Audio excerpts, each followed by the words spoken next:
says we are live. Let's check it out. Salute to the mighty LDBC. Much love to the chat. Those of y'all that's in the building early, smash the like button as you come on in. I say smash the like button as you come on in. We're going to talk a little NBA in the morning. You dig?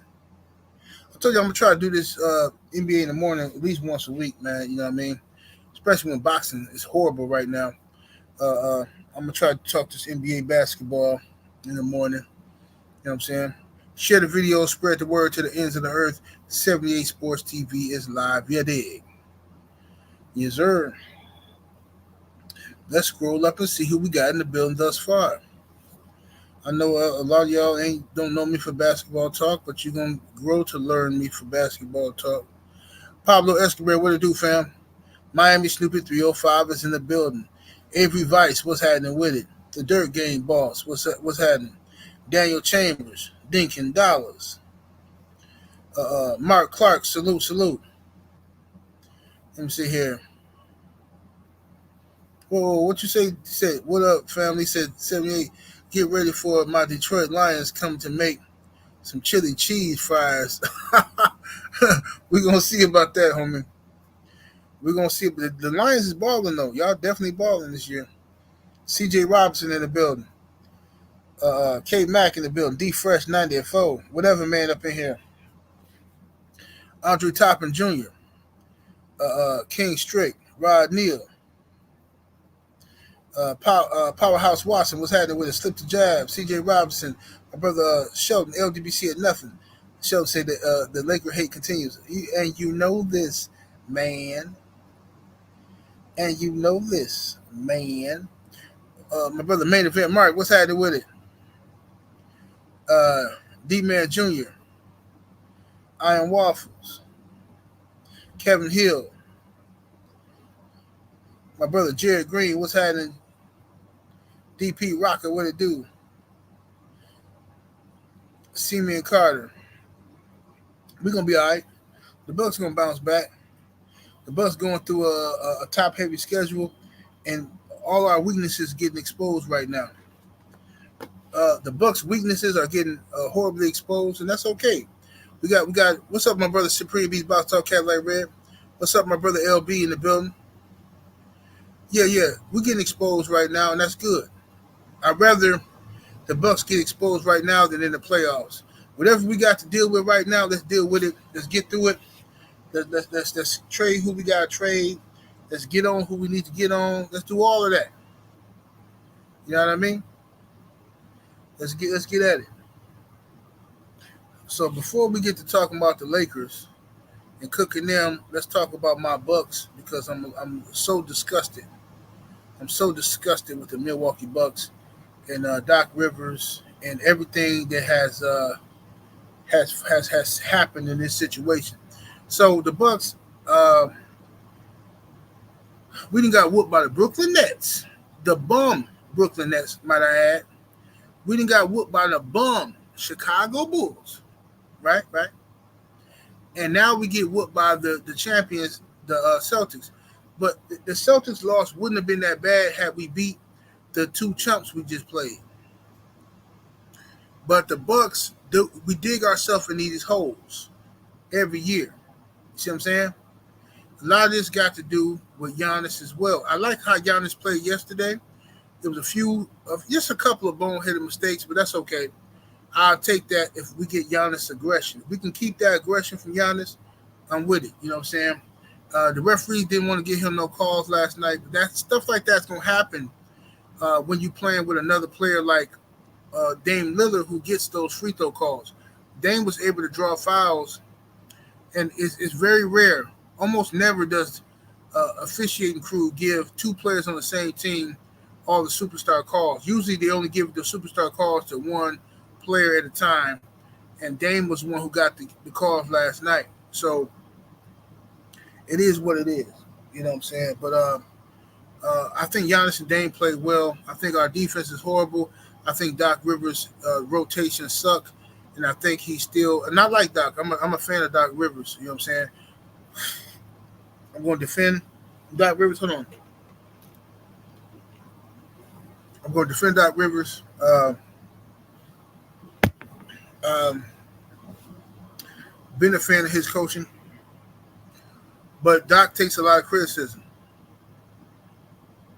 Doc takes a lot of criticism, and if Doc wants to remove some of that doubt, he has to win with the Bucks. He has to, man. We got to at least go to the NBA Finals, bro. We got to. You know what I'm saying? Doc has a problem. He don't like playing young players, and that's coming back to bite him. He's biased towards the veterans, and if you're going to be biased towards the veterans, bro, we got to make sure you have the right veterans around you. You know what I'm saying? Because right now, Chris Milton is hurt. We got Giannis Dame. We got Gary Trent Jr. We got Prince. We got Pat Connaughton, Brook Lopez, Bobby Portis. This is our rotation of vets. And then we got a bench full of young, enthusiastic players who want to make a name for themselves, want to prove themselves. I would much rather Doc play those young guys. I would much rather Doc play those young guys so we know what we got on this team. I like our young players. I like Andre Jackson. I like Marshawn Beauchamp. I like a young pistol starter, Billy the Kid, AJ Green. I like him. You know what I'm saying? We got the AJ Johnson, the young rookie. I wouldn't mind Doc playing them guys. I mean, we losing anyway. At least if you played the youngsters, we could have an excuse why we losing or something like that, and then we can see what we got. You know what I'm saying? I think he's hurting the confidence, especially in a guy like Beauchamp. Marshawn was getting a lot of run under Adrian Griffin. When we had Adrian Griffin, Marshawn Beauchamp was getting a lot of run. Okay, and so was Andre Jackson. We was winning. We had what was we 33 and 13 or something like that, 34-13. We was something under Adrian Griffin, but Bucks fans couldn't stand Adrian Griffin. Bucks fans wanted him gone, so he gone. Y'all got rid of him, right? Bucks fans got rid of him. Okay, Adrian Griffin, and then they bring in Doc Rivers, and our defense had was horrible under Griffin. It was, but our offense looked good under Griffin for the most part. We were just outscoring people in a lot of close games. Now, since Doc has been there, our offense looks horrible. Okay, offense looks horrible, and our defense looks horrible. So it's just, I mean, now we suck on two fronts. We suck on two fronts now. I don't know who that is calling. I know the area code, but I'm not sure that's the homie, so I ain't gonna answer. Text me if that's the homie. Text me so I know that's you. But anyway, what's up, Sign of the Times? What's up, Mo 2013? The realest, what it do? The realest talking about it's time for Doc and Giannis to retire. Man, go somewhere and sit down somewhere. Go on somewhere and sit down. Get up out of here with the nonsense. See, the difference between me and a lot of these other cats is that I can cook my team. I'm a real Bucks fan. So that means I'm passionate. I get angry with my team sometimes, and I'm going to tell you how it is. Just like with the Packers. Like when I used to be a hardcore Packer fan, I could be critical of my team and tell you what our flaws are and what we need to improve. Because I'm going to celebrate. I'm going to dance in the middle of the street when we win. So I got no problem with that. So listen, if I can cook my own team and tell you what we're doing wrong, what our shortcomings is, don't you get offended when I start cooking everybody else. If your team just happen to be one of the teams we cook on, don't start whining and crying. Take it on the chin. You know what I'm saying? Do like them thoughts do at the Diddy party. You know what I'm saying? Put your chin up, put your head back, and shut up. You know what I'm saying? Now, here we go. Let's get to Shout out to Kevin Hill in that super chat. Appreciate the love, fam. He says, with the 5-piece, he says, good morning, 78. What's your opinion on the future of Brooklyn Nets? The Brooklyn Nets, man, look, the thing about y'all, man, the boy, what's the boy name? Cam Thomas? He a beast. Cam Thomas is an absolute beast. Y'all traded away a lot of y'all valuable parts and pieces. So the Brooklyn Nets ain't going to, I don't think they're going to do nothing this year. It's possible that y'all make the play-in. But I think Cam Thomas is a beast. I think the Brooklyn Nets should really invest in the Cam Thomas and make sure he stays motivated, stays in shape, because he's one of those players that he can go either way. He can dedicate himself and become a superstar, or he can go the opposite way and become like a liability, a guy who was talented but just a bust. You know what I'm saying? Let me see here. Boxing Fan Times 4 in the super chat coming through with the 2-piece. Much love, much appreciation. Says if Lakers don't win, it's over for JJ Redick. Well, no, it ain't gonna be over for him, bro. It ain't gonna be over. You know why?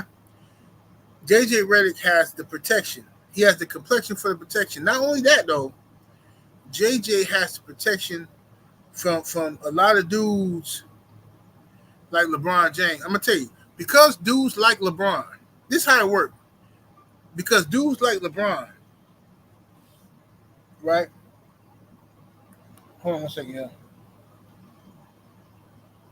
Because dudes like LeBron James, and LeBron James likes JJ Redick, and dudes know that, they're going to defend JJ no matter what he does, because they feel like any attack on JJ is an attack on LeBron, which is ridiculous, but that's how they operate in their mind. You see what I'm saying? It's ridiculous. And JJ Redick has already been on the record.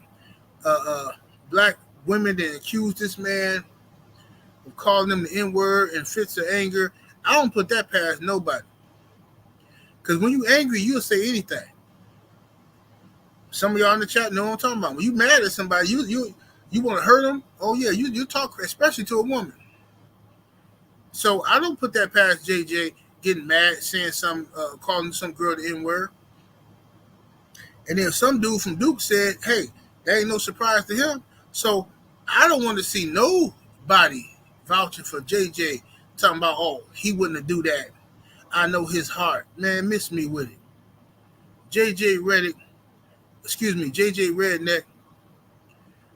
they say he did it, I believe it.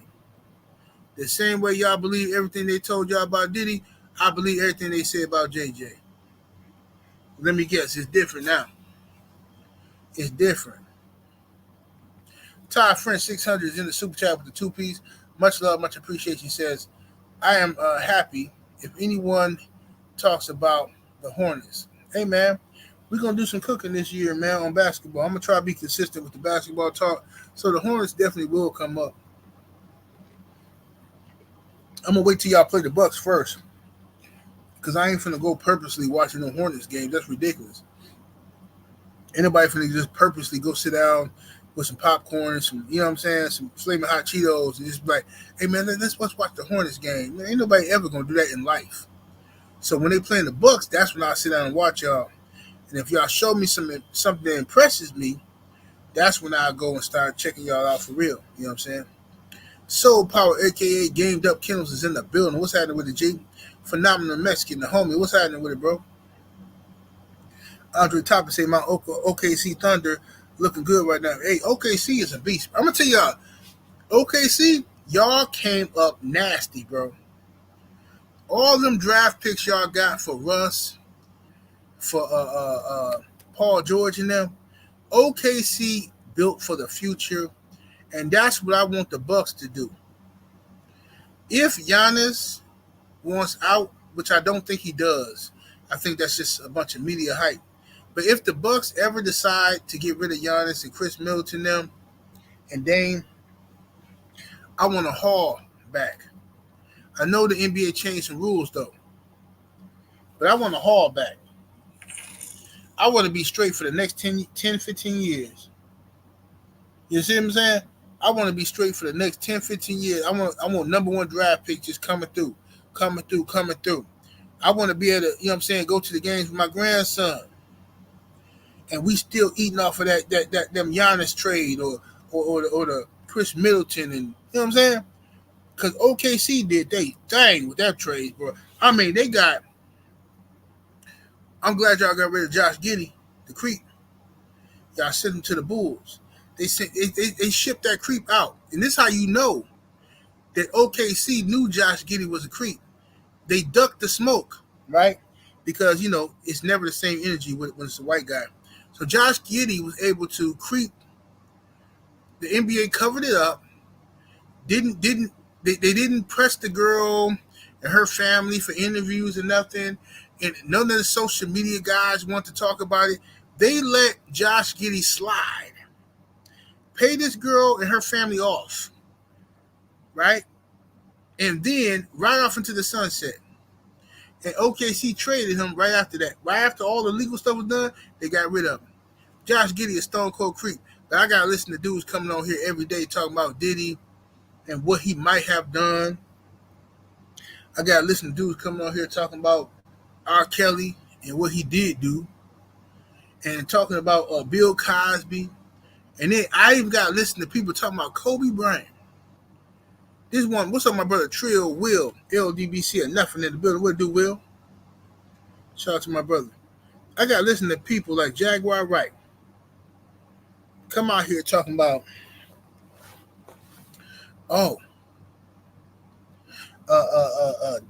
Kobe Bryant he met Vanessa on the Snoop Dogg shoot.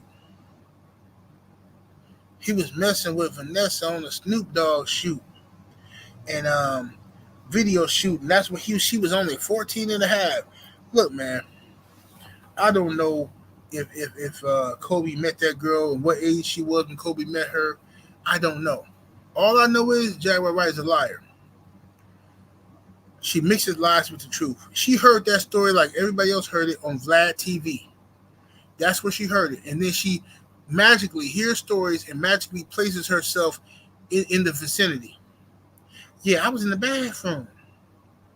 Yeah, I was coming out the bathroom, and I walked across the grass, and that's when they had got Kennedy. Yeah, they got Kennedy, and I knew it was more than one gunman because not only did they get Kennedy, see, it was a guy ran right past me. He said, "What's up, Jaguar?" He said, "What's up, Jaguar?" And then he ran off, and he got into a car, and P. Diddy was driving. So in actuality, Diddy was the one. He was linked to the Kennedy situation. Yeah, y'all didn't know that? See, I was there. But thirsties on YouTube and on social media are going to push that type of agenda because they want to eat. And then, while we on that topic, let's just talk about this for a second before we get back to the basketball. What's up, Mind the Master Musa? What's up, Sister Shawa? What's up, Brother Yorick in the building? Coach 67 Sports TV in the building. My brother Condo LDBC or nothing. What's happening? Now, while we on this topic, real quick before we get back to basketball. Listen, you got Cat Williams. You got Mike Epps.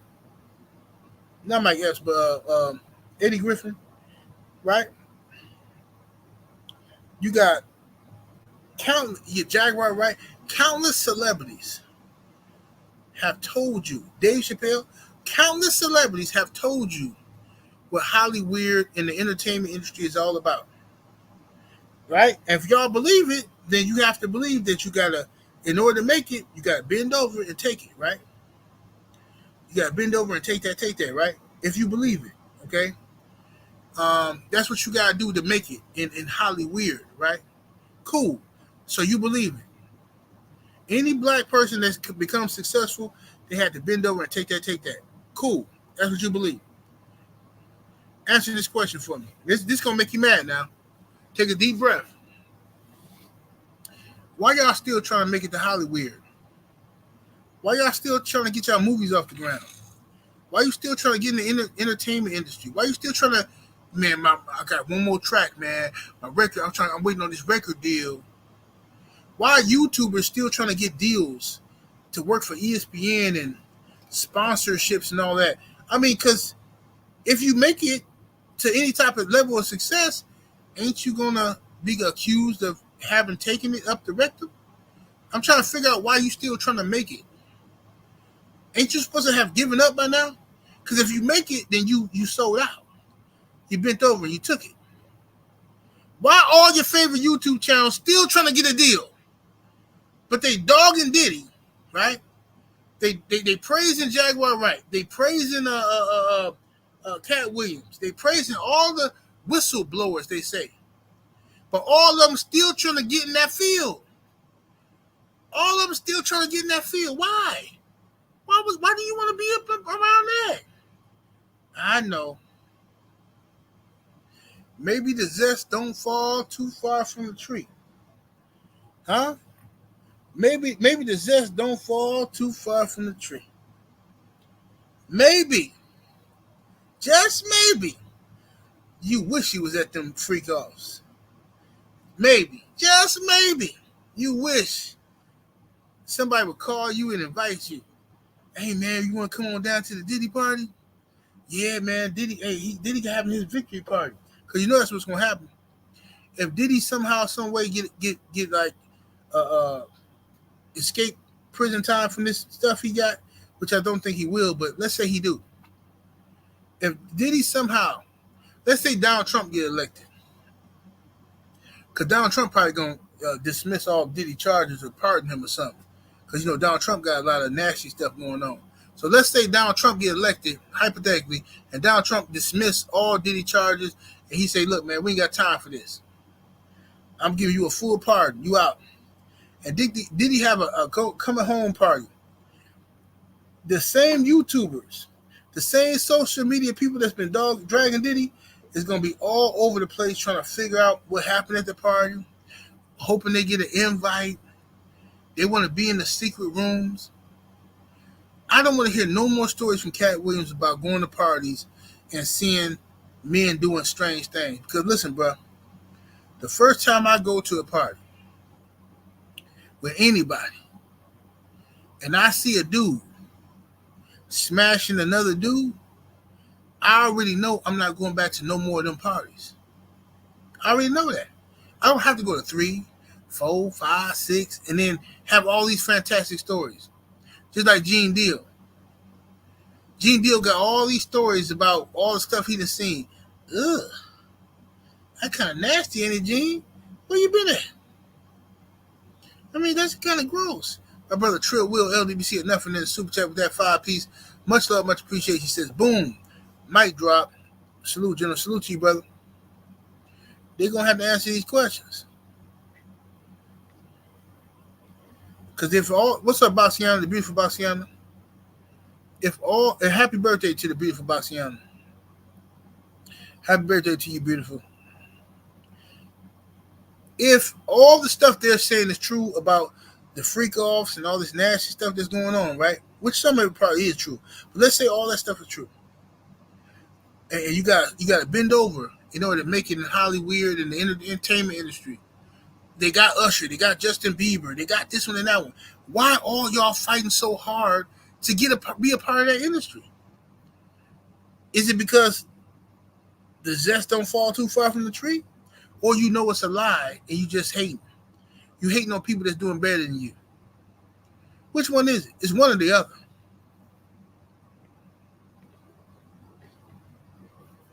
It's one or the other. Because I've seen a whole lot of stuff that don't make sense to me. Gilbert Arenas, back to basketball. I seen Gilbert Arenas, who's a former NBA player, who was never some great, all-time great NBA player, but he was a good player, though. You know, solid. You know what I'm saying? He the dude always hating on Kwame Brown. Kwame this and Kwame that. Fine. I mean, I don't know Kwame Brown. You know what I'm saying? I'm just saying. I just tell you what I see from the outside looking in. Gilbert always hating on Kwame. Gilbert always hating on this one, that one. But this is the same guy who out of nowhere has this successful YouTube podcast show. And now he's on there talking about Saucy Santana, a man, has a fat, you know what, a fat behind, and he liked the way he twerked that. That's odd. That's odd to me. And then you got guys like what's his boy name? What's the dude name? Dwight Howard. Dwight Howard, a center, used to play in the NBA, who's been accused of raping. Dwight Howard literally been accused of raping a man. Dwight Howard admits in court documents that no, he lying. It was all consensual. I smashed the gas on him and he liked it. You know what I'm saying? I gave him that pressure. You know what I'm saying? Me and him was just playing hide the pickle, is what Dwight said. But then Dwight now all of a sudden has a successful YouTube page. So I'm trying to figure out what's going on here. The math ain't mathing for me, y'all. The math ain't mathing. I'm thinking it's something else going on here.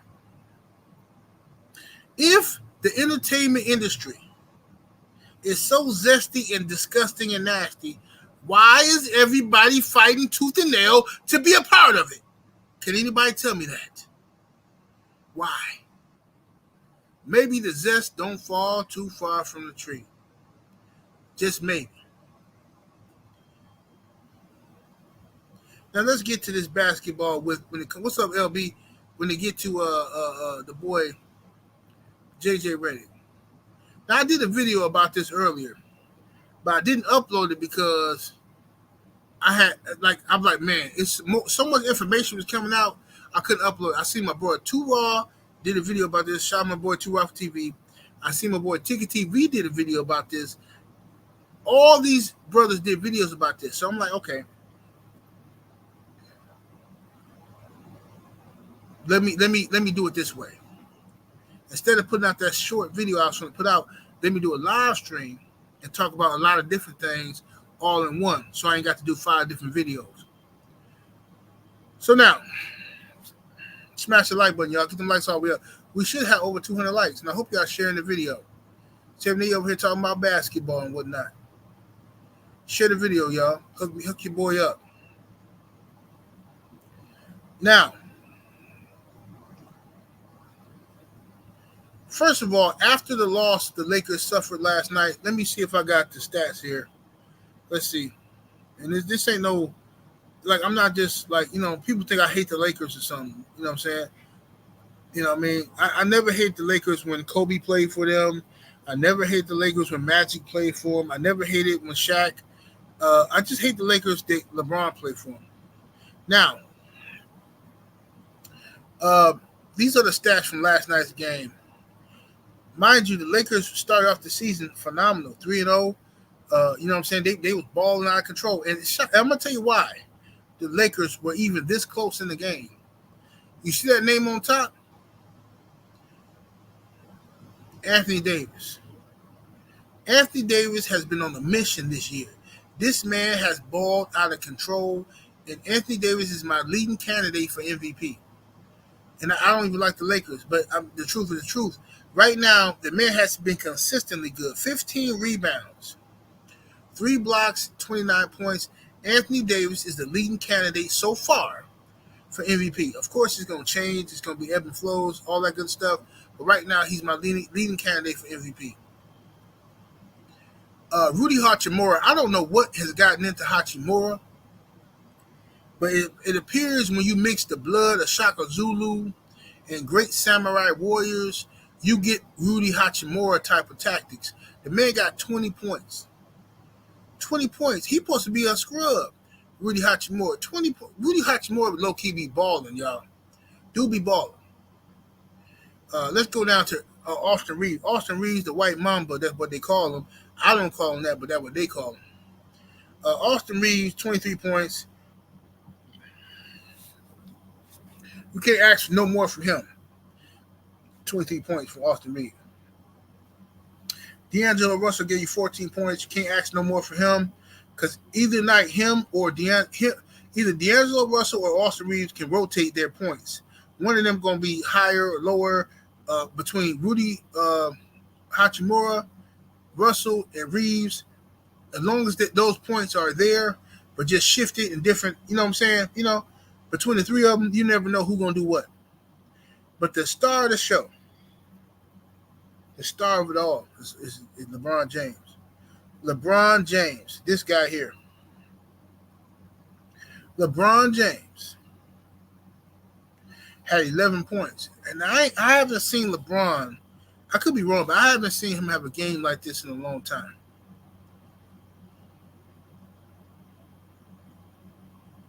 Haven't seen LeBron have a game like this in a long time. You know what I'm saying? LeBron was 3 from 14 from the field. Okay? Only went to the free throw line, only shot 6 free throws. All right? And had 11 points. But he did have 8 assists and 5 rebounds. Okay? So the 8 assists are very good. Now, he pretty much was playing point guard out here in these streets. Pretty much playing point guard. What's up with brother Buck City Reloaded in the building? He said, here we go. You know how I do. You know how I do. JM in the building in that super chat with the 2-piece. Appreciate the love. Said LeBron forcing shots to keep his 10-point streak. Oh, that's what he was doing? He was forcing shots? Well, this is what happened from what I saw. I saw LeBron have one of the worst games I've seen him have in a long time. It's tricky because he was very passive, and I don't know why he was so passive. Because LeBron usually the reason why I say it's tricky is because if Anthony Davis is balling out, you don't want to do too much. And I think LeBron should take a back seat to Anthony Davis, especially when Rudy Hachimura and Reeves is out here balling. I get it. Like, yeah, take a back seat a little bit. You know what I'm saying? You know what I mean? You ain't got to do too much. Because LeBron ain't, whatever. So, LeBron James, I was prepared to give him a pass, and I was blaming this on the boy, the coach, JJ Redick. I said, okay, this is JJ's doing. JJ Redick did this. Because JJ plus had this great basketball IQ, this great basketball mind. Why couldn't he figure out how to get LeBron more involved in the game? Why couldn't he figure out how to have a better defensive strategy to keep Kevin Durant and Devin Bum Booker out of the paint with the mid-range game? Why? Why couldn't he? And so I blame JJ. But then, pleasantly surprised, JJ Redick took full responsibility for his trash game. JJ Redick came in the post-game press conference and said, yeah, it was all on me, guys. It was me. I'm the one who messed up this game. He said he should. Everything I just said, he said. He said he should have had a better defensive strategy on Kevin Durant later on, except for he should have, forget Kevin Durant, because it's hard to stop KD. You should have had a better strategy on Devin Booker, okay? Because Devin Booker, he low-key trash. They try to call him the next Kobe. Man, get Devin Booker up out of here, bro. So now, you should have had a better strategy on him. But regardless, and then JJ said he take the L, he take responsibility for the loss because he could not get the Lakers going offensively in the second quarter where they only scored 14 points, and that's ridiculous. For a team like the Lakers to only score 14 points in the quarter, it's kind of ridiculous. What's up, drink more water? No, Devin Booker trash, bro. He trash. Unless he played for the Bucks, he trash, bro. Devin Booker is just he got a good mid-range game, he do. But like that dude take a lot of shots, he talk a lot of trash. I just don't like him being compared to Kobe because he's not Kobe. No way, no how. All right. So, with all that being said, first of all, why do the Lakers still have Cam Reddish? I mean, they went and traded for him, and they did nothing with him. They didn't even play Bronny James. I guess they got everything they wanted to get out of Bronny, which was, just put him in there with LeBron in the first game and make history and, this magic moment. All that old mess, you know what I'm saying?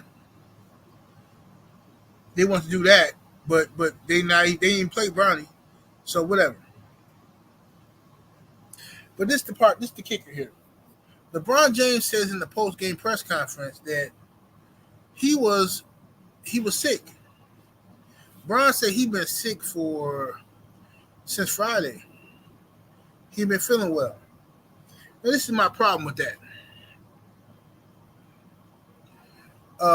LeBron to me should have just said, "Hey man, I had a bad game. My teammates had it going. I just didn't feel like I needed to do too much. I didn't want to mess up the rhythm of the game. My bad." If he would have said that, I wouldn't have nothing to say today.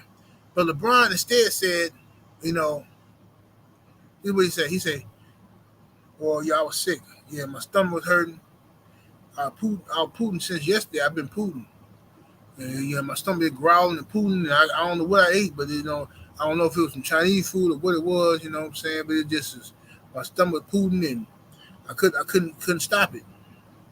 Stomach was hurting. I'm making that part up. But regardless, he couldn't stop his illness, and that's why he had a bad game, right? I'm gonna tell you something, LeBron. Let me tell you something real quick.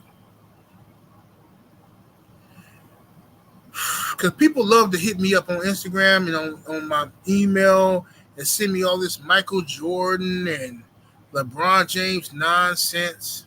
They love all that mess, right? They love doing the comparisons and all that stuff, right? JJ Redick,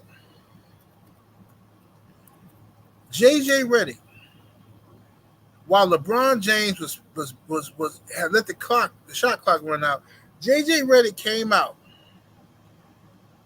and roasted LeBron James. Well, he didn't come out and roast him, but he said it during the game. They put the clip out where JJ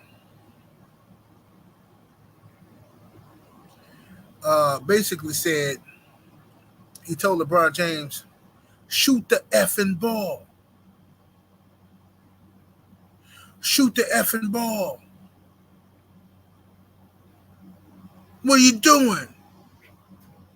Put your glasses back on," pretty much. He told that man put his glasses back on, what he said. Put your glasses back on. And that's why I got Skip Bayless up here on the screen. Because what JJ was able to pull off by telling the boy LeBron to put his glasses back on remind me of Skip Bayless. That's what it remind me of.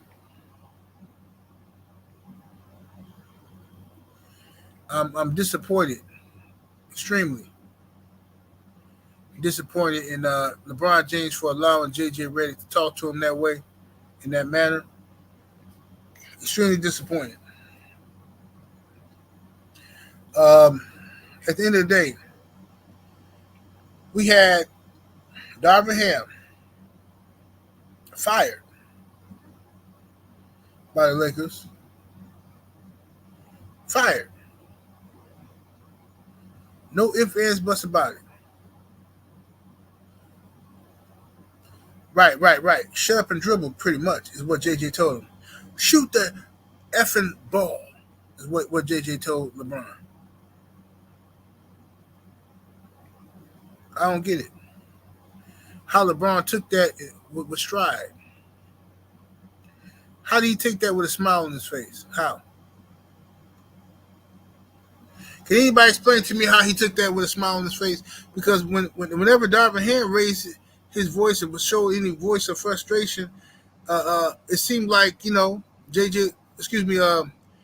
was upset.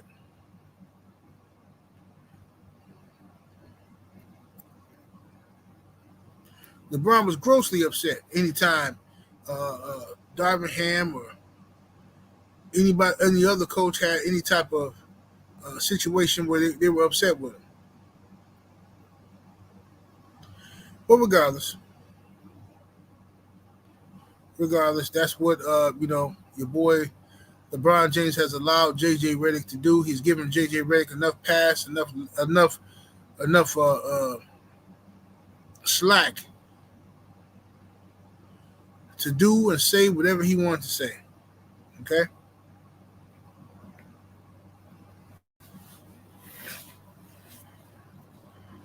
And I noticed the media ain't talking about this today. What the difference is? The difference is between what's the boy Michael Jordan and JJ Redick. Michael Jordan and LeBron, I should say. Well, LeBron was sick, he says. So that was his justification. That was his justification for having 11 points. Because he was sick. He wasn't feeling too good. But we all know what happened when Michael Jordan gets sick, don't we? We all know what happened when Michael Jordan gets sick. When Michael Jordan gets sick, magical things happen, don't they? To the point where the internet got had conspiracy theories to where he wasn't really sick. Fool that Earth Man is in that super chat with the 10-piece. Much love and much appreciation, brother. Salute to you. Thank you, good brother. See, when J-Bone gets sick, magical things happen. When LeBron gets sick, L's come into play. And I'm gonna tell you what really happened. They gave Jordan some bad food. He had food poisoning. That's real sickness. Food poisoning. And still came out there and balled out. I know, Abel, you don't want to hear the truth, Abel. I get it. I know you don't want to hear the truth, young Abel. It is what it is. It's the truth. Your boy, I didn't say he was sick. He said he was sick. LeBron came out and said he was sick. But when Dirk Nowitzki said he was sick after a finals loss against the Miami Heat with Dwayne Wade and LeBron James, when Dirk Nowitzki said he was sick, LeBron and D Wade laughed at him. And he, ha, ha, ha, ha, ha, ha. Remember that? They laughed at him? They laughed at him. And then what happened? Dirk Nowitzki and the Dallas Mavericks proceeded to whoop on these dudes something vicious. So I don't want to hear nothing about LeBron being sick. I blame JJ Redick and LeBron James for this horrible outing from the Lakers. And I hope they have more horrible outings. My Heart Nation say you a ballpark eater. Well, brother, I got some ballparks downstairs. And as a matter of fact, I might record the video. I might go ahead and put some on the grill and eat them just to make y'all mad. I might do it. Because if being a ballpark eater means I support the greatest basketball player of all time, I'm a ballpark eater. So what you call it? If LeBron fans, if Jordan fans is ballpark eaters, what's LeBron fans? Snicker bar lickers? Are y'all Snicker bar lickers? Butterfinger lickers? What y'all doing out here? Yeah, I eat a ballpark. Ballpark friends, I eat them. I even eat a ballpark burger. But I ain't never gonna lick no Snicker bar. Never. Ever. Can you say the same, Abel? Can you say the same?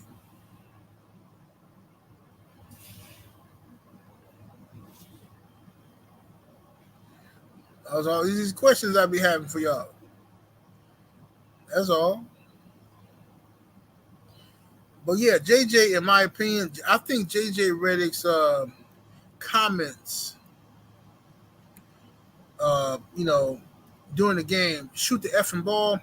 I think he was trying to tell LeBron to be more aggressive, but at the same time, it's just interesting to me how the fans accept JJ talking to LeBron like that, because in the past, any other coach that dared to raise their voice, even in the vicinity of LeBron, somehow y'all want them coaches fired.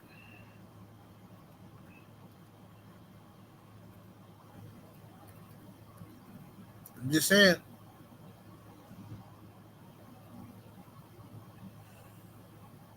You know, make it make sense.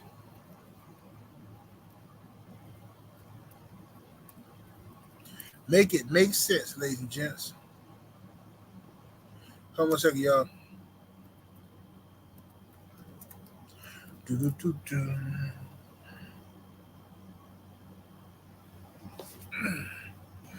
All right, here we go. Let me get back over here to YouTube. All right, here we go. Here we go. Here we go. What's up, DJ Zion Love? What's up with it, brother?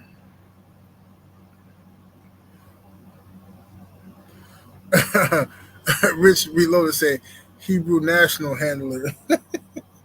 Yeah, wow. I know my brother LVZ be saying that ballpark stuff. Mahari Nation say me and LVZ will bring the cure to your ballpark illness.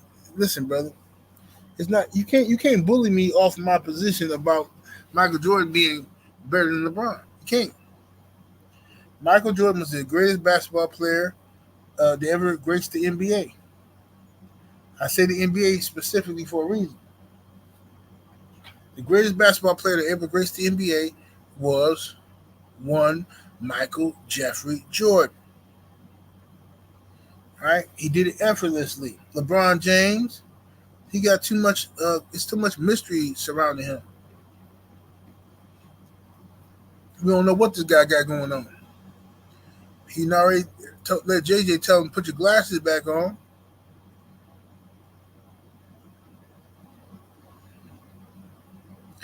Gigi Chiller says analysts can't speak to him like that, but JJ can. Hey man, that's all I'm saying. That's all I'm saying. What's the word?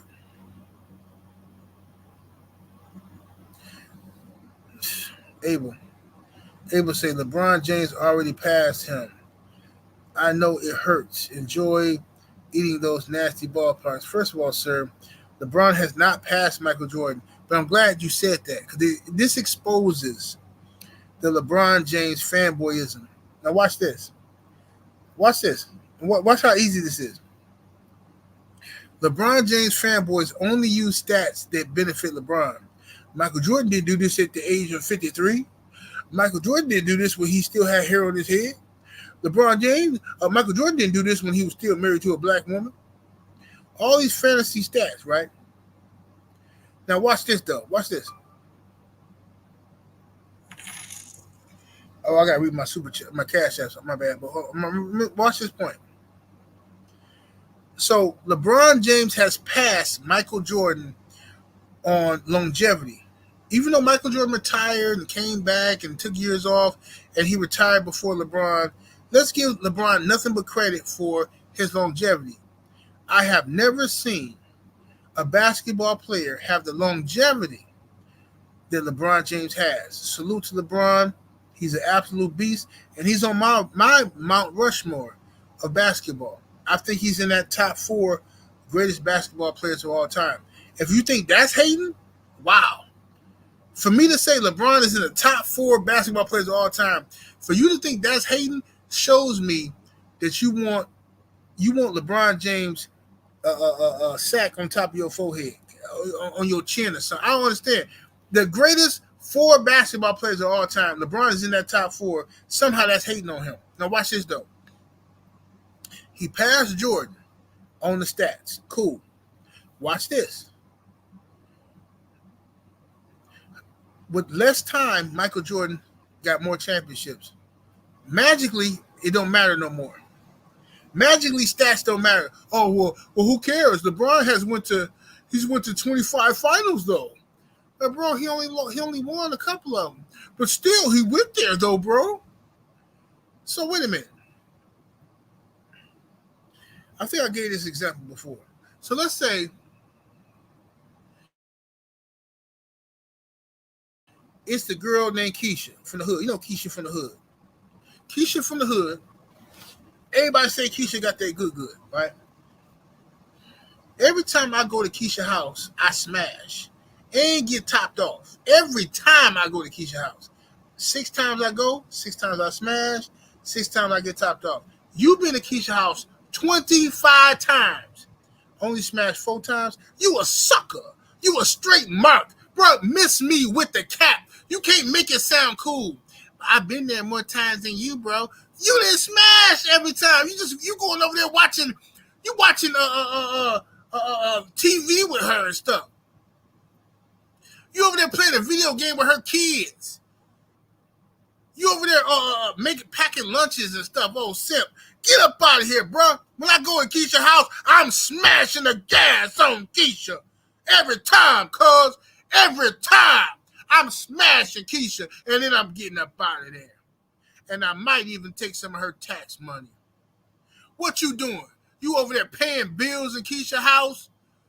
She ain't even giving it up. Miss me with it, Abel. Miss me with it. Isaiah Young in that super chat coming through with the 5-piece. Much love and much appreciation. Says salute 78. Salute to you, brother.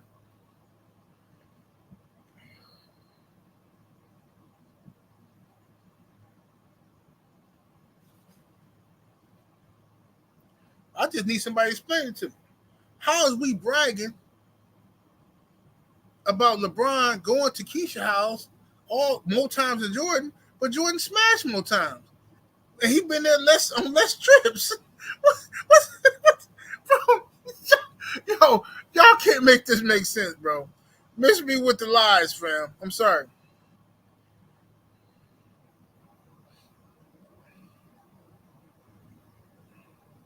Boston fan times 4 in the super chat with the 2-piece. Much love, much appreciation. Says, get that Ninja Rex. Man, look here. It is what it is.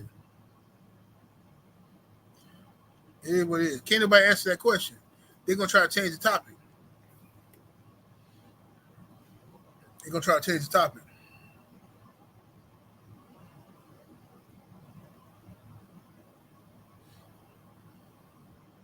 Let's see what we got here. My brother Drew Titan said Jordan got his rings out the mud. Bron had to link up with All-Stars to get his first. Jordan All-Stars were developed around him. Hey, these are facts, brother. These are all facts. The Bulls drafted, the Bulls pulled in the boy Scottie Pippen, developed Scottie. It's a debate to this day, bro, how good Scottie was. I think Scottie one of the best players ever, but whatever. Scottie was developed into a great player. Horace Grant and all them guys. Hey, Jordan did his thing when he finally got past the Pistons and stuff. And then when he came back out of retirement, they had Rodman and all of them. They did their thing. When Jordan went to the finals, when he got to Keisha's house, he smashed, is what I'm saying. LeBron James, he go to Keisha's house all the time, bro. He always in Keisha's house, paying bills, over there fixing the game for the kids, cleaning out the microwave. See, I can't warm up no nothing in this microwave. This microwave dirty. I'm gonna clean it out for you. She's like, no, don't worry about it. I'll have my son do it. No, don't worry about it. That boy got he playing Fortnite for duty. I'm gonna do it. Don't even worry about it. Y'all got some bleach up in here? I'm finna clean this microwave. Yeah, he ain't playing now games with it. But no, I'm gonna drop the link in the chat so my homies can come on here. I know y'all gonna cuss me out. Don't be cussing me out though. When I drop the link in the chat, y'all come on here and talk some basketball with me. But don't be coming on here cussing me out. And don't be coming on here talking crazy because I'm trying to monetize this video, you dig? So cut down on y'all cursing. And put the link in the chat for the homies. Living my best life. Ain't going back and forth with you, ninja. I'm living my best life. I'm going to drop that in the chat. Oh, yeah, Buck, come on through, Buck. That's the homie. You know, Buck, he love him some LeBron. Come on through, Buck. Dragon Fang said this analogy ain't fair. It is fair. Listen, bro. When Jordan went to Keisha's house, he smashed the gas every time. Every story Jordan got about Keisha's house is about him smashing and taking fruit snacks out the cabinet when he leave, taking Lunchables out the refrigerator on the way out. These kids ain't gonna have nothing to eat tomorrow. When LeBron comes, he bringing groceries. Guess who's coming to dinner? You know what I'm saying? LeBron come through. He coming with groceries, everything. He ain't playing no game. I see you back there, Abel. Hold on 1 second. GM in the super chat with the 5-piece. Much love, much appreciation. Fam says, can you unblock me? Says got blocked for saying Kobe not top 5 all time, but top 10. Why somebody block you for that? That's your opinion. Hey man, y'all gotta stop doing stuff like that in the chat, fam. Don't y'all messing up my subscriptions and stuff. Don't be doing stuff like that, blocking people for goofy stuff. If somebody's saying something racist or disrespectful, you know what I'm saying? That's when you block somebody. But don't be blocking somebody on your personal agenda. If somebody come over here and say, man, LeBron, the greatest of all time, you can't block nobody for that, bro. Y'all gotta stop that kind of stuff, man. Unblock whoever block dude, unblock him if y'all see him, man. Cause I don't feel like going through all my stuff looking for him. Whoever block dude, unblock dude. What's your type in the chat? Type in your screen name, GM that you got blocked from. Let me see if I can find you. Well, I ain't gonna be able to find you. Somebody in the chat gotta do it.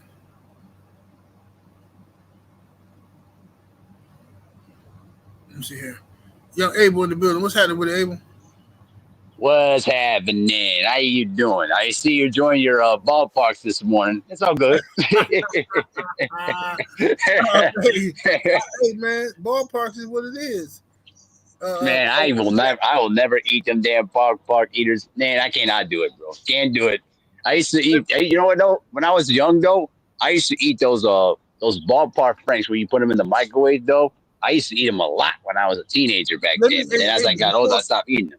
Before you start cooking, let me read these super cash apps real quick. Yes, sir. Let me see here. Eugene Williams in the super chat, in the cash app. Appreciate the love, family. Saints in the cash app. Salute to you. He say the Pelicans look good. Shout out to the Pelicans, man. My brother Harrison, my brother Coach in the building. What's happening with the coach? Coach 67 Sports TV in the building. Salute. I got you, G. Saints back in the cash app says LeBron on that EPO. Just ask Shell Sutton. Well, you know, one thing we're not going to do is give Shell Sutton no shine around these parts. That's what we not going to do. We ain't give Shell Sutton no parts, no shine because he a racist and a hater. Let me see here. Shout out to my brother Buck City in the building. What to do, Buck? Salute. Let me get this on the screen. Let me change my format real here. Let me see here. There we go. What's happening with? All right, Abel, go ahead. What you were saying, brother? Okay, here's the thing, though. I think people are misunderstanding the whole situation with JJ Redick because I actually researched it real quick. He wasn't cussing out at LeBron James. He was cussing out at Dalton Connect because he had an open jumper on the right side of the corner. Then he dished it off, and then LeBron was basically forced to dribble it out the clock. That's where the misinformation is coming into play because it wasn't towards LeBron. It was towards Dalton Connect, the rookie, because he had an open jumper. But the thing is, though, bro, like with LeBron, the thing with the Lakers, what people have to understand here is if the Lakers play through Anthony Davis, they're going to be good because LeBron is still going to be the star, but he's not going to be the dominant star as he once was because he's obviously 40 years old. He can't do the things that he used to do anymore, but he can still be effective, obviously. Now, let me get to the whole LeBron and Michael Jordan thing because you 7'8", you enjoy those ballparks like nobody business. Because I'm gonna tell you something right now. I asked you a question. I told you before who was my favorite player. You know the answer to this. You know that. You know who my favorite player is. So I don't want to hear this notion of I'm a LeBron fanboy. No, I'm not. Jordan's my favorite player. But I'm gonna tell you this. Did Michael Jordan win any championships outside of Phil Jackson and Scottie Pippen? Enough said. And why did he retire? I'll answer that. No. Yep, go ahead. I'd love to hear it. Go ahead. Go ahead, Buck. No, he didn't. The answer is no. Okay. All right. Now, since I like the stats that y'all bringing up, I do like the stats. Now let me give you a stat that I brought up that nobody can answer. Why is it that LeBron, excuse me, why is it that every time Jordan goes to Keisha's house, he smashed?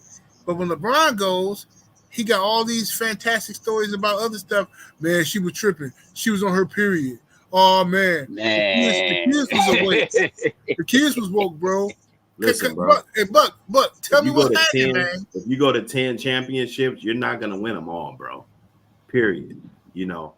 Michael Jordan smashed every time he went to Keisha's house. Yeah, so with the NBA. What about the time he got rejected? Nobody never puts that on his resume. No, whoa. He never got rejected in the NBA finals. I'm talking about going to the finals. Oh, so you're saying so now we're changing the rules. Well, Jordan been getting bounced in the first round more times than LeBron. So now Thank you. Now we want to add up. Do we want to add up? Now we're changing you because we can't deal with why. No, we're giving you the facts of the matter there, 7-8. Bro. Because we can't deal with why Jordan smashed every time. So you get bounced in the first round, though, 7-8. But see, 7-8. This is the part. This is the part that you take it and to ignore. The fact of the matter is that Michael Jordan was ejected in the first round early on in his career. Y'all know that. LeBron James went to 10 consecutive. Exactly. But LeBron took a group of bums to the finals. A group of bums. Thank you. I can find these guys at grocery outlet right now. I disagree with that. He took bums to the finals. Dumpster fire. Oh, really? You're talking about the 07 team? Name one all-star from that 06, 07 team. No, sir. You said bums. You don't have to be an all-star to not be a bum. Like those guys are bums, 7-8. Stop it. Okay. So you're saying anybody who don't make the all-star team is a bum in the NBA?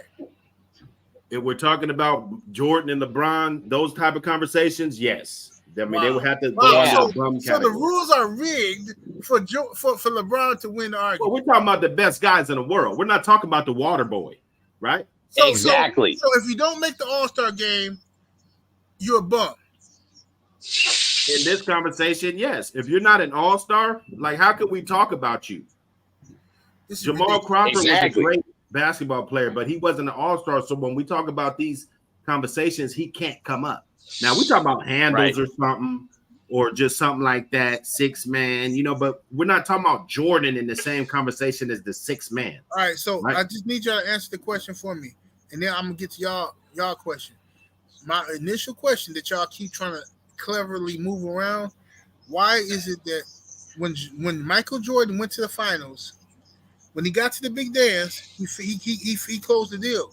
Why can't LeBron close the deal when he gets there? That's all. Because LeBron James is playing against some of the best teams ever assembled, and Michael Jordan is playing against Detlef Schrempf and Hershey Hawkins. Thank you. You stole my point. See, I got your phone number in real life, man. Stop this, man. I got to call some reinforcements. Stop this, man. I got to call some reinforcements. Somebody stop this, man. Here's the thing, though, 7-8. Here's the other. Go ahead, 7-8. My bad. Go ahead. I got to call in some reinforcements. Ain't no way y'all finna just be able to. Reinforcements. Stand on your toes there, brother. I'm still here. I'm standing 10 toes down. I think Byron Russell was like. It ain't finna. See, LeBron, y'all always need help. It's two of y'all. So I got to make sure I got. And he thinks a Byron Russell is a Kevin Durant or something, bro. It don't work like that. Jordan never saw those type of opponents, man. Never have. Exactly. Because listen, you got to think about it too. The teams that he lost to, the Jazz, the Sonics, and even the Suns and the Blazers, bro, they only had one or two all-star players there. Listen, with the Jazz, you can only name Stockton and Malone. But other than that, who you name outside of that? Jeff Hornacek? Stockton was the size of a carpenter, man. Come on, man. Right. So John Stockton was the size of a carpenter. Okay. Stockton was 6 foot tall, barely. Okay. No, I'm taller than John Stockton. Okay. Hold on. He's 6 foot. So just barely. Okay. So what is Steph Curry? Steph Curry's like 6'3". He's a giant? He's 6'3". He's my height. Oh, snap. And he got sniper range. And he got sniper range and handle. Bro, you know that, 7'8". You know, you got sniper range, 7'8". That's a whole nother basketball player, bro. Steph Curry is trash. He shoot a bunch of jumpers, and that's great. Stop it, man. For this era, man, 7'8". You can't accept the fact that Steph Curry is a dominant shooter than Ray Allen. Steph Curry would be what's the old boy name who protested the national anthem? He would be Abdul Rauf back in the 90s. Steph Curry would not have the freedom to just come down court and yak up 3-point shots at will in the 1990s. In the 80s and 90s, he would not have the freedom to do that. I don't care what his range was. They would not give him the freedom to do that, and y'all know it. Oh, yeah, with the hand checking and illegal defense. All right, is this fair to say? No, is this fair to say? The coaches wouldn't let Steph Curry get that off. In this day and age, wouldn't let Steph Curry get that off. Now, coach, listen, no cap though. Of course, Steph Curry's a beast, but he would not be able to play in the 90s playing his style he played today. And that's my point, is that they couldn't play his style. Okay. Now listen, do you really think Michael Jordan's competitive nature he has right now, if Michael Jordan was raised at the same time LeBron James was raised and came into the NBA, you don't think Michael Jordan would be doing the same stuff what's McCall doing? Nope. What? No. And there's the other bro. Some moves you can't do. Okay, I need y'all to just listen to me. My brother's in the building.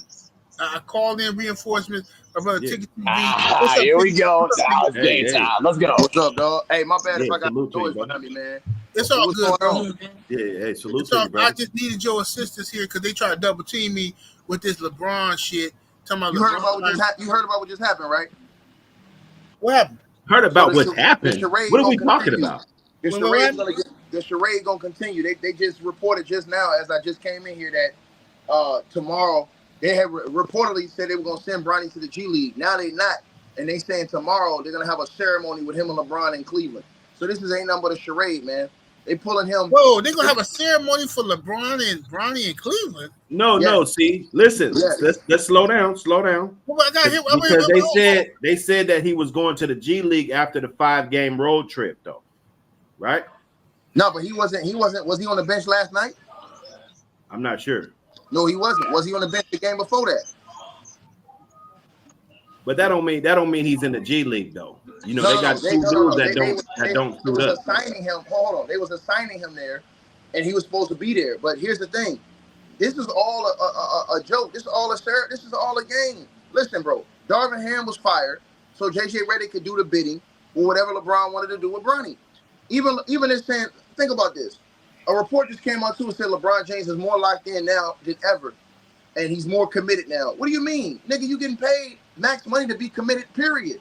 So now all of a sudden you couldn't play all those games for Darvin Ham and for Frank Vogel, but now all of a sudden you got your buddy JJ Redick in here. Now all of a sudden you willing to play 82 games now. Come on, bro. The dude was taking weeks off after All-Star break, going to parties, doing all kind of stuff, while the team was taking L's. Then people blame that on Darvin Ham when they was taking L's when LeBron James took an extra week off. Now all of a sudden he can play all 82 games, man. Come on, bro. Let's keep it 100, man. This dude, what he has done with Bronny is he's weaponized Bronny, and that's why I was against it. Not because of the nepotism, but because he's weaponized and used Bronny. And tomorrow they're going to do another ceremony to where they're going to bring these guys out and wheel them out in Cleveland. This was all planned from the jump, bro. This ain't about basketball. Why wouldn't they?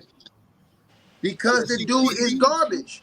Hey, look here. Let me ask you. Garbage. He's shooting. Hold on. What is he shooting right now for? And his career from the preseason to the regular season. What is he shooting? Man, he ain't shot the ball 20 times yet. Give the guy a chance. Hold on. Should he be able to shoot it 20 times the way he's been shooting it? The man has shot 19% from the field, 5% from the 3-point line. Wow. And 40% from the free throw line. Come on, bro. What are we talking about? You got to be making up that stat. 5%? 5% from the 3-point line, 19% from the field, and 40% from the free throw line. What are we talking about? Listen, bro. So what's the 55th pick last year shooting? Cut the cap, bro. Cut the cap, bro. Here's the thing, bro. You're talking about a second-round pick that you literally are trying to make him like a first-rounder. Get out of here. He's almost Mr. Irrelevant, bro. Hold on, man. Hold on. Go ahead, Ticket. We're not making it that. The media. Right back to Abel. Let Ticket finish. Go ahead. Yeah, the media made it that. We're not making it that. The media the one that promotes him more than the number 1 overall pick. The media is the one that promotes him more than the number 2 overall pick. The media is the one that promotes him more than the own dude that's on his team that's better than him in Dalton Connect. That's the media. That's not us. So when they say y'all treat him like a number 1 pick, they're promoting him like that. They're putting him on all the promotions. Show me articles. Hey, wait, Abel. I'm gonna go to you, brother. No, I'm saying. So they promoted this kid like he could play. They said he'd be the next Drew Holiday. He ain't. That was disrespect to Drew Holiday. They no, said it's not.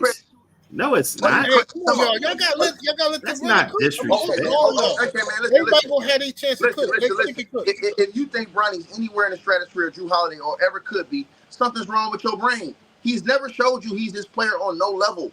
He got handed a McDonald's All-American. No player in high school history averaged 14 and became a McDonald's All-American. You have players that was out there averaging 35 that got left out because Bronny got a handout because his daddy called for McDonald's All-American. Then he went to college. Man played 25 games in college. He didn't do anything. Then he gets to come out, go in the draft, get it. They made a whole second round just for him. There was never a second round on TV until Bronny comes along. So this was all planned. This is all a gimmick. This is not real basketball we talking about here. The man cannot play. That's just the truth. It ain't about somebody hating on LeBron. It's about he literally cannot play. And right now in his official NBA career, he came in the game, shot 2 bricks, got his shit punched off the glass, turned the ball over, can't stop nobody. This is all on tape. The tape is not lying about how bad this kid really is.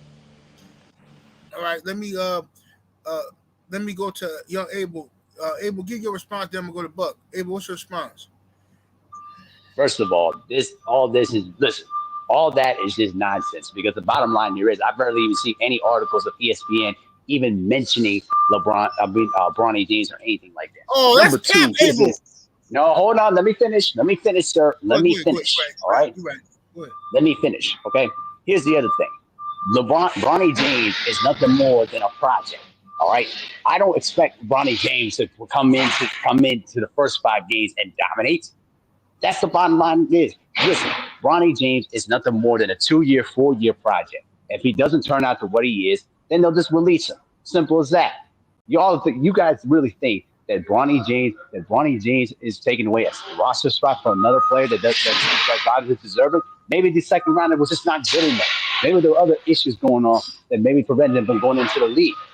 Every time I hear this kind of stuff, it's like, yes, because hold on. Let me finish, Ticket. Let me finish. My bad.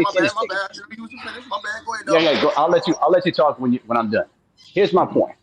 My point here is that Bronny James right now, he should be in the G League to try to help him develop his craft.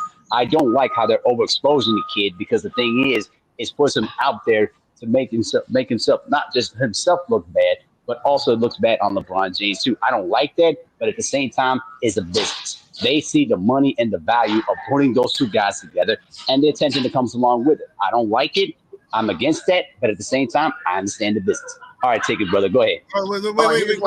Take it. 7 8 about to go ahead, 7 8. Well, before you go, Ticket, I'm gonna let Buck get a chance to reply because he's been waiting too. Buck, I'm gonna be real brief, and and I'm gonna just let it simmer in, and then we're gonna keep it cooking around the horn. The fact that there's more energy on what Bronny James isn't doing than what Ben Simmons gets. Hey, this is beyond me, Great man. I'm point. not gonna hold y'all up. What about Ben Simmons? All right, so let me answer that. So first of all, Ben Simmons been overcooked. I mean, nobody expects anything from him anymore. So that's why nobody cares about what he does anymore, because the year he left Philly, he got all the cooking he needed. Nobody cares about his career anymore. Nobody takes him serious. So it's not like there's any expectations for him anymore. So where's the last game? So let me who was the 55th pick last year? So hold on, wait, let me finish. Right. He wasn't hyped. He wasn't on ESPN. So let's talk about this. ESPN and the NBA have promoted Bronny in the front part. Go look on all their promotions on the website and everything else. They're promoting him over the number 1 overall pick. So you want Bronny in the G League? Hold on, let me finish. Then you said, so what do you mean a project? A project in the NBA doesn't get a 4-year guaranteed contract as a second-round pick and the 56th overall pick. You don't get a 4-year, $8 million guaranteed contract. That never happens with a project late in the second round. That never happens. That only happened with Bronny James, right? And it's only happened because of his daddy. We know that. But here's the thing. Then they're the ones that put the expectations on him because you got guys like Magic Johnson, all these other guys out here saying that Bronny's going to end up getting a lot of playing time and being a big-time role player for the Lakers. So they do have big expectations for him. The way J.J. Redick was talking, J.J. Redick said, we didn't give this to Bronny. He earned it. That's what J.J. Redick said. That's what J.J. Redick said, right? So J.J. Redick is out here saying that the guy earned it, and everybody in America knows he didn't earn it. If that's the case, every player in America who shot 35% from the field, 28% from the three-point line, and averaged 4 points a game and was the 10th best player in their school on a bad team should be able to be in the league. It ain't even a sixth game, though. Like, you guys, no, you're not hearing. I think we're overblowing it, though. I'm not overblowing it. I'm not overblowing it because here's my point. Name me any other player that went to a bad school, a bad team, that was the 10th best player on his team that got drafted. All them players that got drafted late was beast. The dude that's not even in the league right now that outplayed Bronny and half them dudes on the roster. He got sent to the G League, and Quincy Olivari. He averaged 20 at Xavier coming out of school. Well, why didn't another team pick him up then? Why didn't another team pick him up is my question. Hold on, listen. That happens a lot. You got to remember, it's only 450 spots or 499 spots in the league. So, yes, some guys are going to get missed, but there's a lot of favors like this that go on behind the scenes. The only thing is that LeBron James, what he did was he gave a favor to a guy who was not qualified at all. Most of the guys who get favors done, they at least have some type of resume or something to come along with. Instead of them letting Bronny go back and build up on his resume, they rushed him into this situation. He's not ready. He's not even ready for the G League. They're not going to leave him in the G League for a extended time because he's going to get cooked down there because they got some real ballers in the G League. Let me ask y'all a question before, because I know we shifted from what we were talking about to Bronny. I do want to give my opinion on Bronny because I said it on video already. My opinion differs a little bit from y'all. Me personally, I'm not tripping on Bronny. I mean, I know he ain't good. I know that, but I'm not comfortable talking crazy about him or saying publicly he ain't good because I think it's gangster kind of that LeBron got his son in the league, and he kind of sucked, and he still got his son in the league, just like how Giannis did with Thanasis. Thanasis is better than Bronny though, but I like the fact that you can flex your power sometime to get what you. If the team wants you bad enough, well, I need this, and that. I ain't mad at that, but I do think Bronny need to be in the G League though to develop because I think he's gonna be one day be a solid player. Not great, not all time, not all star, and that's why I asked y'all earlier. When y'all was talking about all-star games and bums. I said, man, so you a bum if you don't make the all-star game? Because I promise you, Bronny James ain't never gonna make no all-star game. He not. Now, y'all basically called the nigga a bum. Is what y'all did. Y'all called him a bum because he not gonna make no all-star game, and that's why I set y'all up for that. Y'all didn't see it coming. But this is my question for y'all. Going back to what we were talking about initially. Let me close this out. Going back to what we were talking about initially. Now the ticket here. LeBron. I personally believe that LeBron James is on my Mount Rushmore. If you can only have 4 people, 4 faces of basketball on the Mount Rushmore, I got LeBron James on that Mount Rushmore. I don't think he's the best of all time. I think Jordan's better. That's my opinion. You think LeBron better? Fine, right? But how am I a hater for saying that LeBron James is top 4 all time on the Mount Rushmore? Like, Ticket, what do you got, LeBron? You got him, what, top 20 or top 10? What? No, I don't have him on the Mount Rushmore because I got guys like Kareem. I got guys like Mike, Kareem, Kobe. And then I can also go. I can even go Wilt. Oh my goodness! Any of those guys. I can go any of those guys over LeBron James because I also look at the journey, right? I also look at the journey, and I think that's important. I think it's important that he had to go stack up super teams in order to win to get his resume right. I think it's important that when he was winning MVP awards, he's on TV saying Kobe Bryant's the best player in the league. And Kobe Bryant's the one those 2 years in a row while LeBron James won the MVP, but was saying Kobe Bryant was the best player in the league. And Kobe Bryant was the one in the NBA Finals winning the Finals MVP, even though they was giving those regular season MVPs to LeBron. Ticket. Hold your thought 1 second, good brother. I want to ask Abel, and then I'm going to go to Buck. Abel, are you just still there, Abel? Yeah, I'm still here. I've been listening. Okay, my bad, Abel. Let me ask you this question real quick. Do you think all time LeBron James is ranks higher than Kobe all time as the better player? Yes, absolutely. Okay. There's no doubt in my mind. There's no doubt in my mind. But I'll explain it when you're done. Go ahead. Okay, no. Well, yeah, well, the reason why I have Kobe over him is for a few reasons. For one, Kobe Bryant, he ran away from Shaq to show how great he was. LeBron James ran 2 other superstars to prove his greatness. So that's a major thing. Kobe Bryant wanted to get away from Shaq to show people how great he was as a leader and as a player on a basketball team that could lead his team to NBA Finals and championships.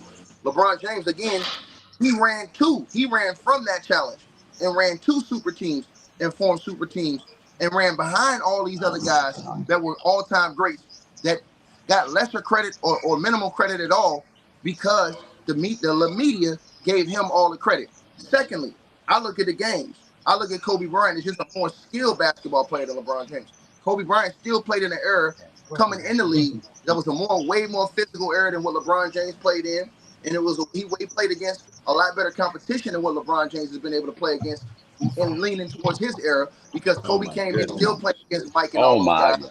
Hey, 7-8. Let me get at this. No, I gotta go to Buck. No. This is listen. No, I got you. Abel, Kobe Bryant came in the league playing against the GOAT, Michael Jeffrey Jordan. So that's one. LeBron James never played against the GOAT. So that's defeated right there. At that point right there, we flushed that shit down the toilet. Really? Then, hold on. Okay, let me bust this down by the toilet right here. I'm not having to all those guys LeBron played against, Kobe Bryant played against too. Kobe Bryant played against the Steph Curry. He played against the Kevin Durant. He played against the Russell Westbrooks. He played against all those guys. So Kobe Bryant's career transitioned more as far as superstars all the way across the board than what LeBron James did. And the guys LeBron James played against, most of these guys have won nothing or had to be on super teams to win, like Kawhi or like James Harden, who hasn't won anything. These are guys LeBron's battling. Like KD, who they blast. Hold on, like KD, who they blast. No, once again, Kobe Bryant ran away. The Lakers started the super team. Hey, Buck, I'm coming to you in 60 seconds, Buck. He be cooking too much. The Lakers were not a super team because the Lakers had Kobe and Shaq, which were the only 2 All-Stars on the team, and role players like Robert Horry, Derek Fisher, and Rick Fox. They were all role players. That wasn't a super team. And then the team with Pau Gasol. It was Kobe Bryant and Pau Gasol was the 2 All-Stars, and everybody else was role players. So no, he wasn't stacking the deck and had super teams. No, the teams were super because of how great. So when they put Karl Malone down there, Gary Payton, Karl Malone, Karl Malone was in his last year in the league on his last leg coming off injury.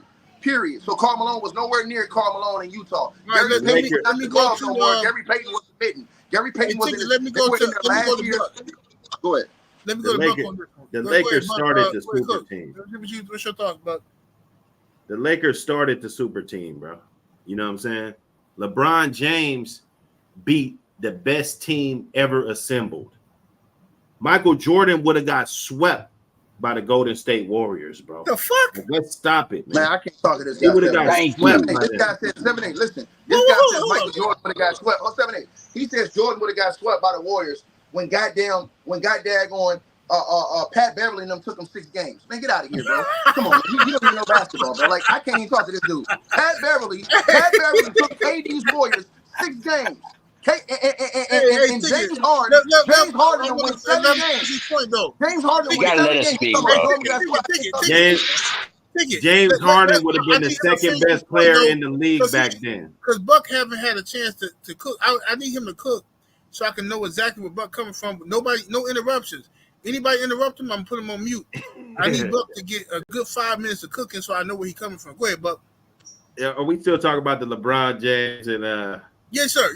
The different eras and everything. Yeah, okay. Whatever direction you want to go with it. Well, LeBron in the argument for LeBron's legacy is way far more better than Kobe, Jordan, you know, like, I mean, Kobe let Steve Nash tear him a new a-hole. You know what I'm saying? I mean, LeBron James,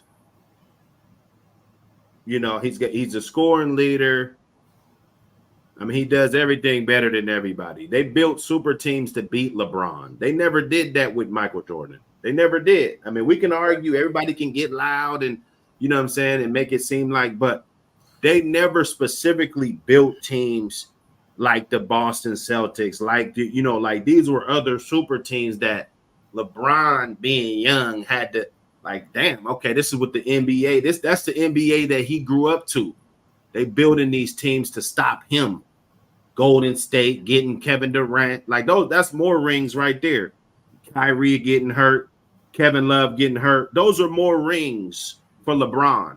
Okay, you know, he could have went to any team. If he would have went to the West Coast, he would have really got 10 rings, like he was saying, like 1, 2, 3. You know, if he would have just went to the West Coast and they maybe get another superstar or something, you know, on the team, like everybody stacking the deck, he could have won way more than he got now. You feel me? Hey, Buck Wild, can I respond to that? If it's brief, because you taking away from my only a second. I think what you just said about the West is complete bullshit. Because if he would have went to the West, he wouldn't have had those easy outs like he did every year in the East. Because the West was loaded. The West was loaded top to bottom. You got to remember, they had Tim Duncan in his Spurs. They had Chris Webber in the Kings. They had Melo in the Nuggets. All those teams, the whole West was stacked, dog. My point being is, if LeBron would have joined any of those teams, it would have been even more domination than what you're talking about right now, Ticket. That's my point. Okay, so now back to it. They building. They're the building. Same way he dominated Dallas Mavs, right? You said what? The same way he dominated old ass J Kidd in the Dallas Mavs, right? Okay, I got a rebuttal to that. I'm just asking.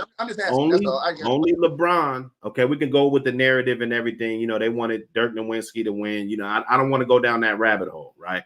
But only LeBron James is expected to move to another team and they don't mesh, and it just it didn't mesh. But when Shaquille O'Neal, Kobe Bryant, I ain't gonna curse, in they prime,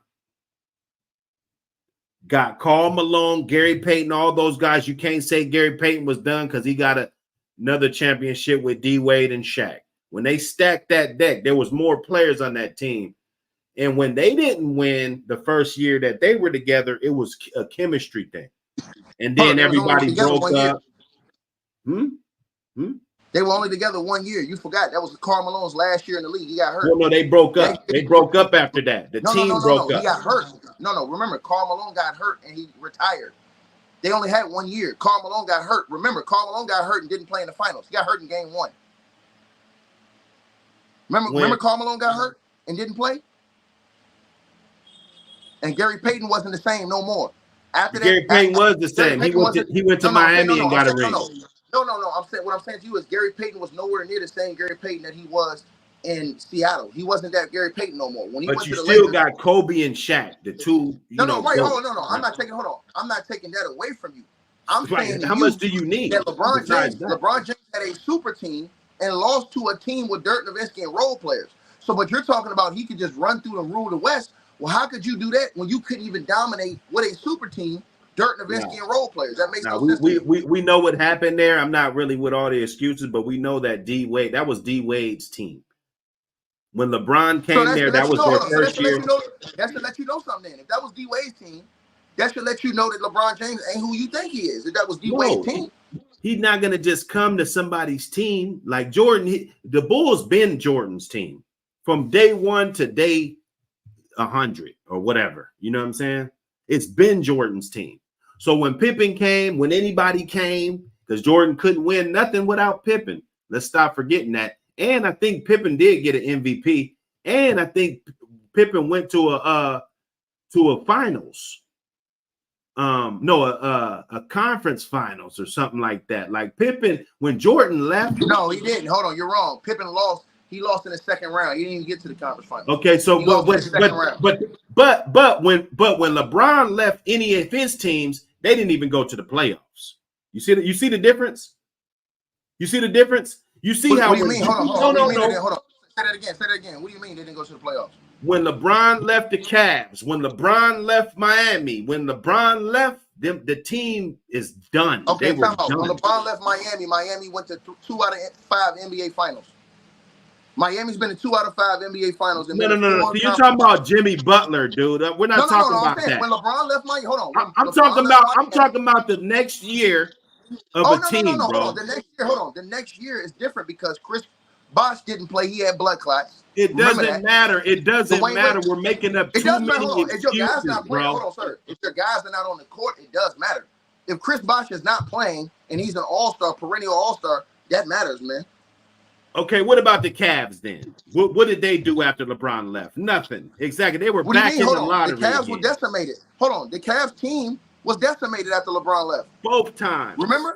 Both times. Oh, no. They were decimated after he left. After LeBron James left the first time, they went and drafted Kyrie Irving, right? How many games did Kyrie play? Like 20? He got hurt, right? They got 3 lottery picks in a row after LeBron left.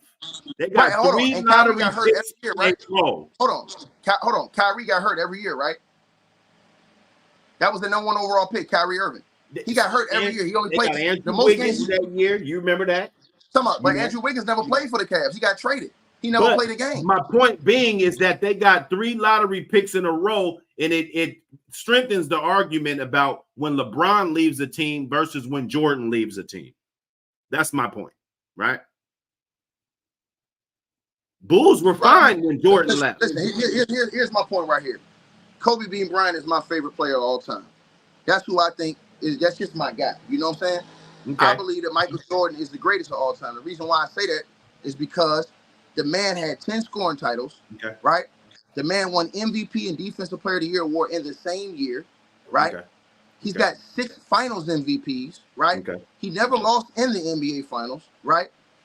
He's made over 10 All NBA teams, right? He made the All-Star team every year he was in the league, right? I can just go on and on and on.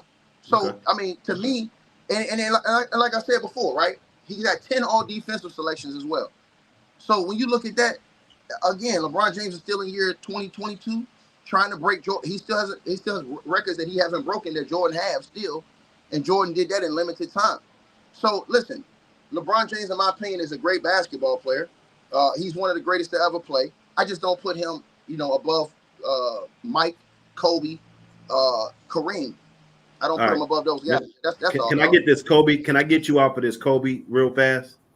Let me break him down. Go ahead. Okay, so the first year Kobe won the championship, I think he only averaged about 12 points a game, 16 if we're lucky, right? Hold on, what you mean? During the season or postseason? The whole damn season, man. Kobe didn't even start that year. Kobe, the first championship. That's not true. Eddie Jones started over Kobe, bro. Wait. You're talking with a basketball savant. Eddie Jones started over Kobe. Wait. Eddie Jones was not on that team. Eddie Jones was long gone. You said the first year that he won a championship. The first year Kobe Bryant won a championship with Shaq, he was starting. I think you're talking about Kobe's rookie year. Hold on. You're talking about when Del Harris was the head coach. That was when Kobe was coming off the bench. That was when the Lakers were winning 60 games with Shaq and Eddie Jones and Nick Van Exel and those guys. And they lost. Period. They got smoked. They lost in the playoffs. When Kobe Bryant started is when they went and won the NBA championship, dog. Come on, bro. No, Kobe only had he only averaged about 16 points a game, man. Shaquille O'Neal averaged like 32 points a game. Once again. I'm gonna the first year they won the championship. The first year they won the championship. Right. Hold on. The first year they won the championship. Do you know what Kobe Bryant averaged that first year, dog? You said he only averaged 16 points. Come on, man. Let's stop doing it. Was 16 points. That's a lie, brother. Hold on. That's a whole lie. Kobe Bryant was starting this year. Hold on, man. Hold on. I'm about to tell you what he averaged right now, because what you just did was, and this is what a lot of people do, they lie. So that year Kobe Bryant won a championship, he was 12th in MVP voting that first year he won a championship, sir. He was 5th in Defensive Player of the Year voting, sir. He was an all-star, and he was second-team All-NBA and averaged 22.5 points per game. That was 99-2000 year they won a championship. And who got the championship? I mean, who got the MVP that year? I'm about to pull up now. Who got the MVP? What are you talking about? The regular season or the finals? Both.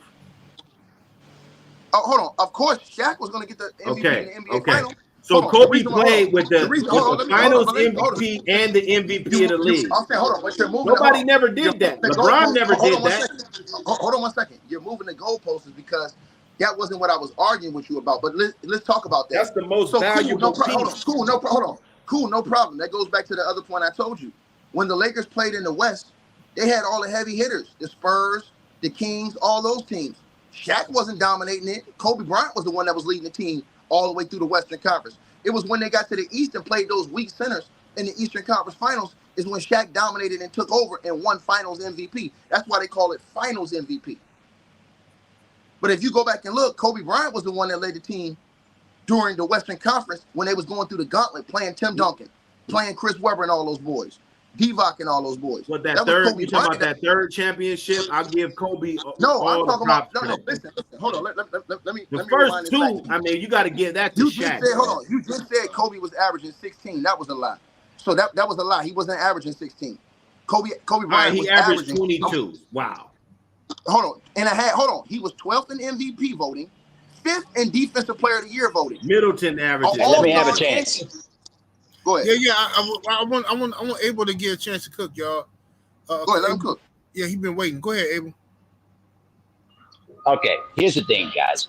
I'm gonna destroy Tigger's logic right here, right now. When I tell you this right now, that when he says that Kobe Bryant was leading the Western Conference in scoring during those playoffs, listen, that's false.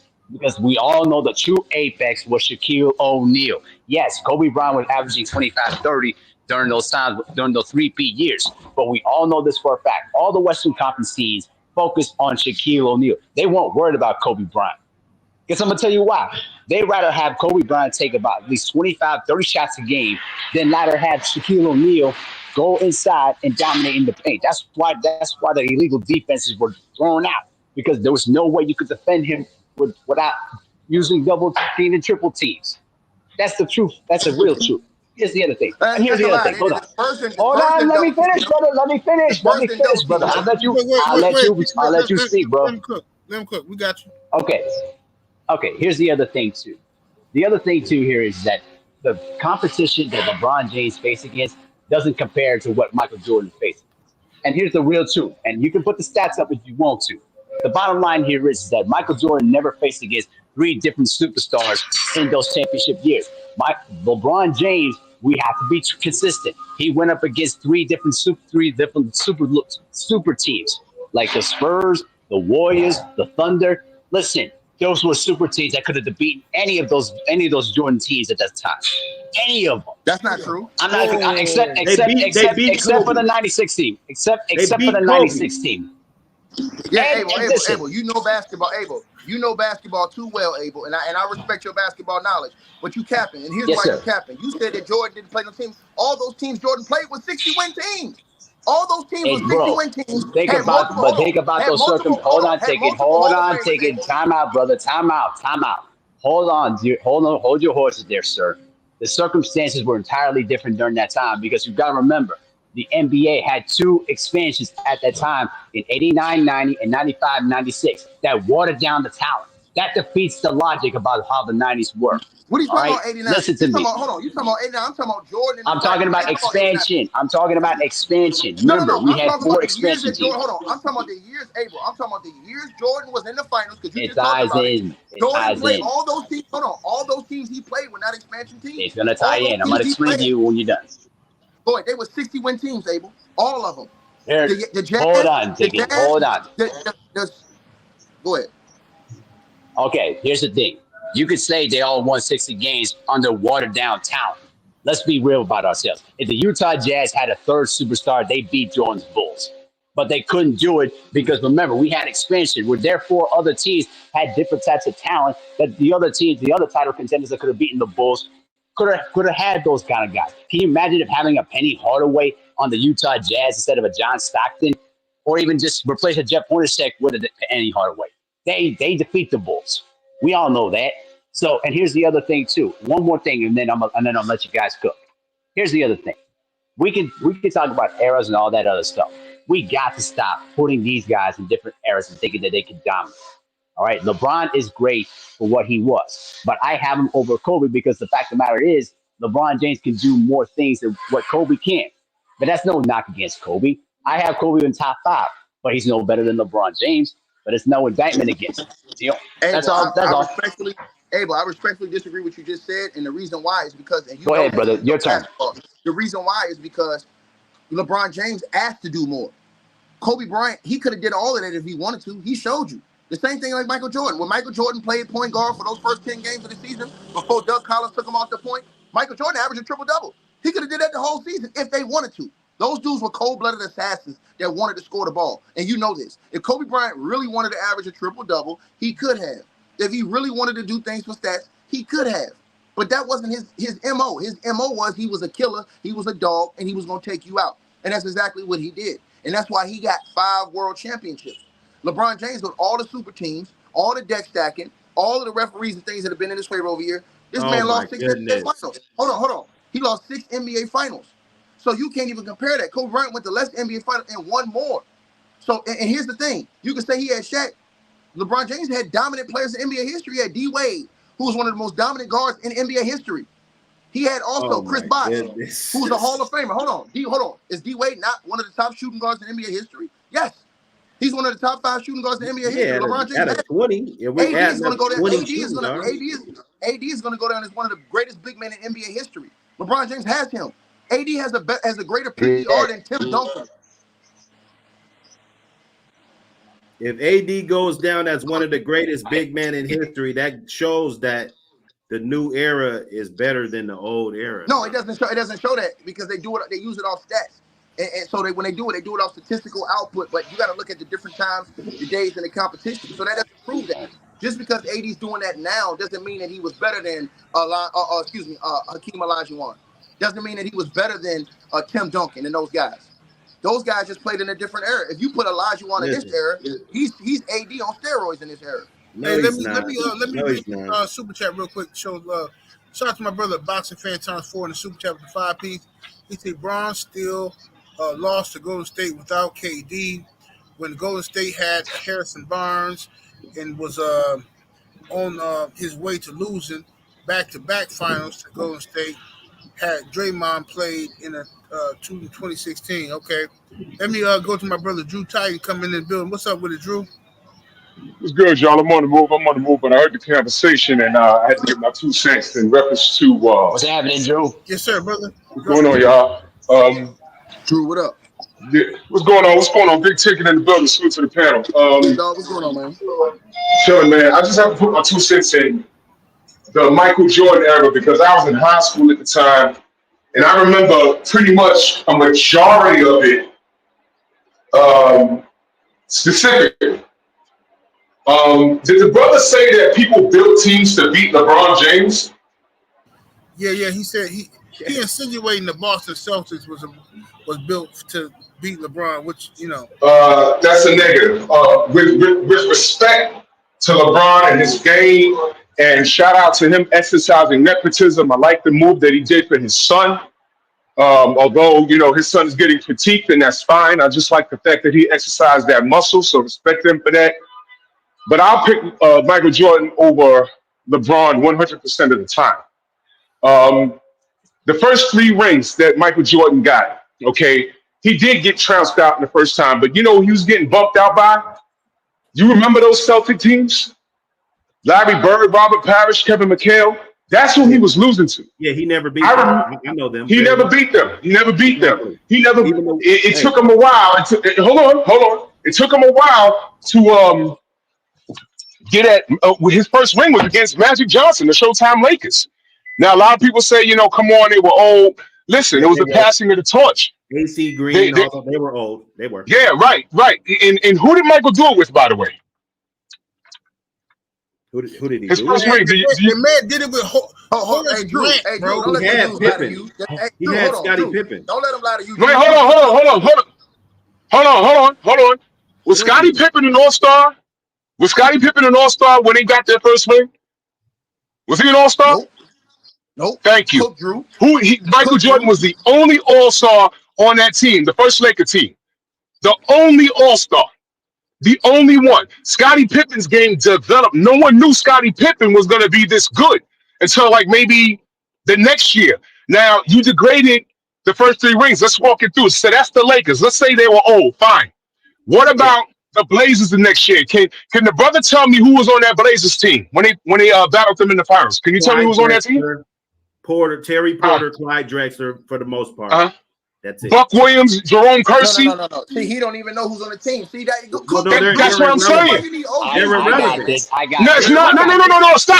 Stop, y'all. It's very relevant because those teams were dangerous as it pertained to the 90s.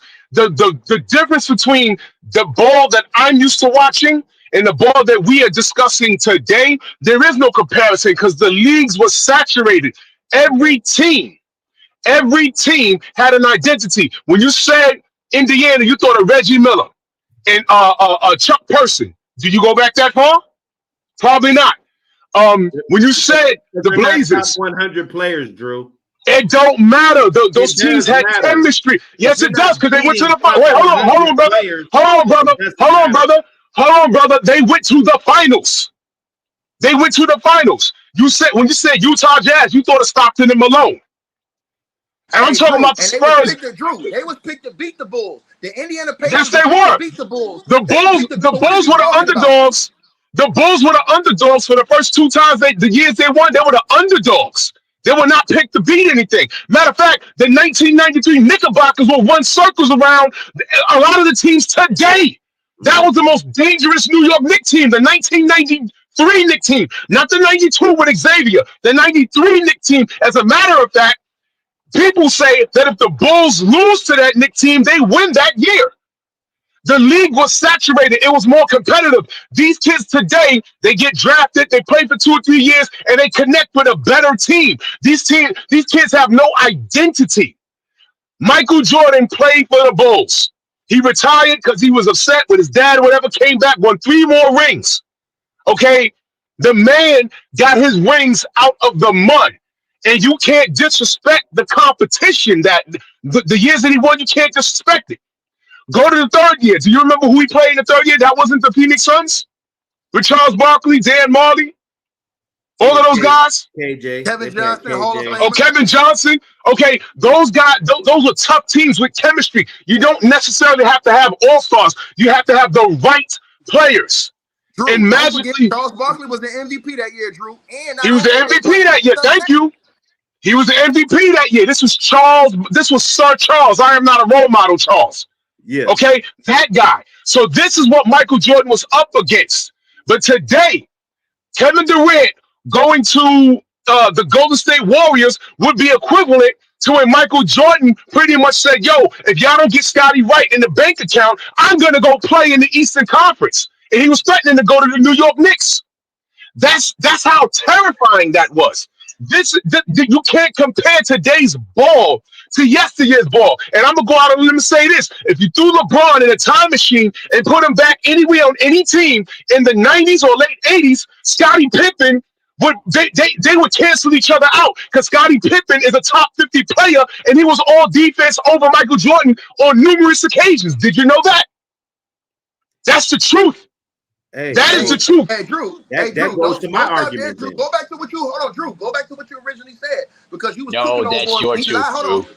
Abel lied and said it was either Abel or the other dude that said they built teams to beat LeBron. How you build a team to beat a dude that didn't win nothing? The Boston Celtics. Thank you. When they built that team, LeBron James ain't won shit.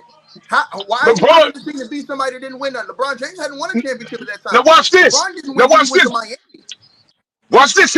Thank you. I was just going there. LeBron got fed up in his own state, goes to Miami, forms a pregnancy pact with D Wade and Chris Bosh. They lose to the Mavericks. As a matter of fact, how many All-Stars was on that Mavericks team when they beat the Miami Heat the first year? It was Dirk Nowitzki and who else? I don't recall. Sean Marion was an All-Star at one point in time. But was he an All-Star that year? He wasn't. He was old that time. He was an all-star in Phoenix, bro. When he was with the Mavs, he wasn't in the Matrix no more. They had a 36-year-old J kid who was on the end of his legs. They had a rookie JJ Barea, who was a midget, who was locking LeBron James' ass up. Then they had Jason Terry, who was a role player, who was cooking LeBron James. And JJ Barea was not locking up LeBron. Stop. Come on, man. Y'all gonna hold on. The bottom line is, Dirk Nowitzki was the only All-Star. So that's further proof to my point. You don't need all-stars to win the team, to win the chip. You just need the right players and the right chemistry. That was the Bulls. Everyone else became all-stars on that Bulls squad, the first running of the Bulls. B.J. Armstrong was an all-star in '94. Scottie Pippen became an all-star. Horace Grant became an all-star. Bill Cartwright was a role player, was never an all-star. Well, he may have been an all-star once or twice, but those guys came later. LeBron James hasn't done that. So that's what I'm saying. The numbers, there's truth in numbers, but if you didn't live through that era the way I did and watch it, you don't know. You don't know. That's what I'm saying. You go ahead. Drew, look at the gauntlet. Look at the gauntlet guys like Jordan and Kobe had to do just to get to the finals. LeBron James is getting cakewalks in the Eastern Conference. This dude was playing Gilbert Arenas and those guys and playing guys and teams with losing records in the first round. Come on, Ticket. Bro. Do you remember? The friends? Do you remember the? No. It's not. It's not. I promise you, it's not. Ticket. Talk to me about who made the Eastern. Who was in the playoffs back in the early '90s? We're talking about Chicago. Who, I might add, the Miami Heat. They weren't. The Bulls was either top 3. In the Eastern Conference, it was the Pacers, the Bulls. On paper, the Knicks were the most dangerous team. You couldn't come into MSG and win. Do you remember that Knicks team? With 93 Knicks team? Yeah, Ewing, Oakley, Starks, Mason. Yeah, that's when they used to go to the other side and just stand under the basket. I remember that. Come on, brother, you know that. But what I'm saying is, you guys go ahead, love. Hold on, Drew. Let me finish my point. Here's my point. You guys are still in love of what you guys grew up watching basketball, and I don't have a problem with that. But at the same time, you got to let that go because it was a different era of basketball. It was a different time, and more importantly, things are totally different. Let me tell you something. I'm going to tell you some real stuff. Charles Oakley would never make it in today's NBA. Not skilled enough. We all know that. That's so a lie. Whoa, you're bugging.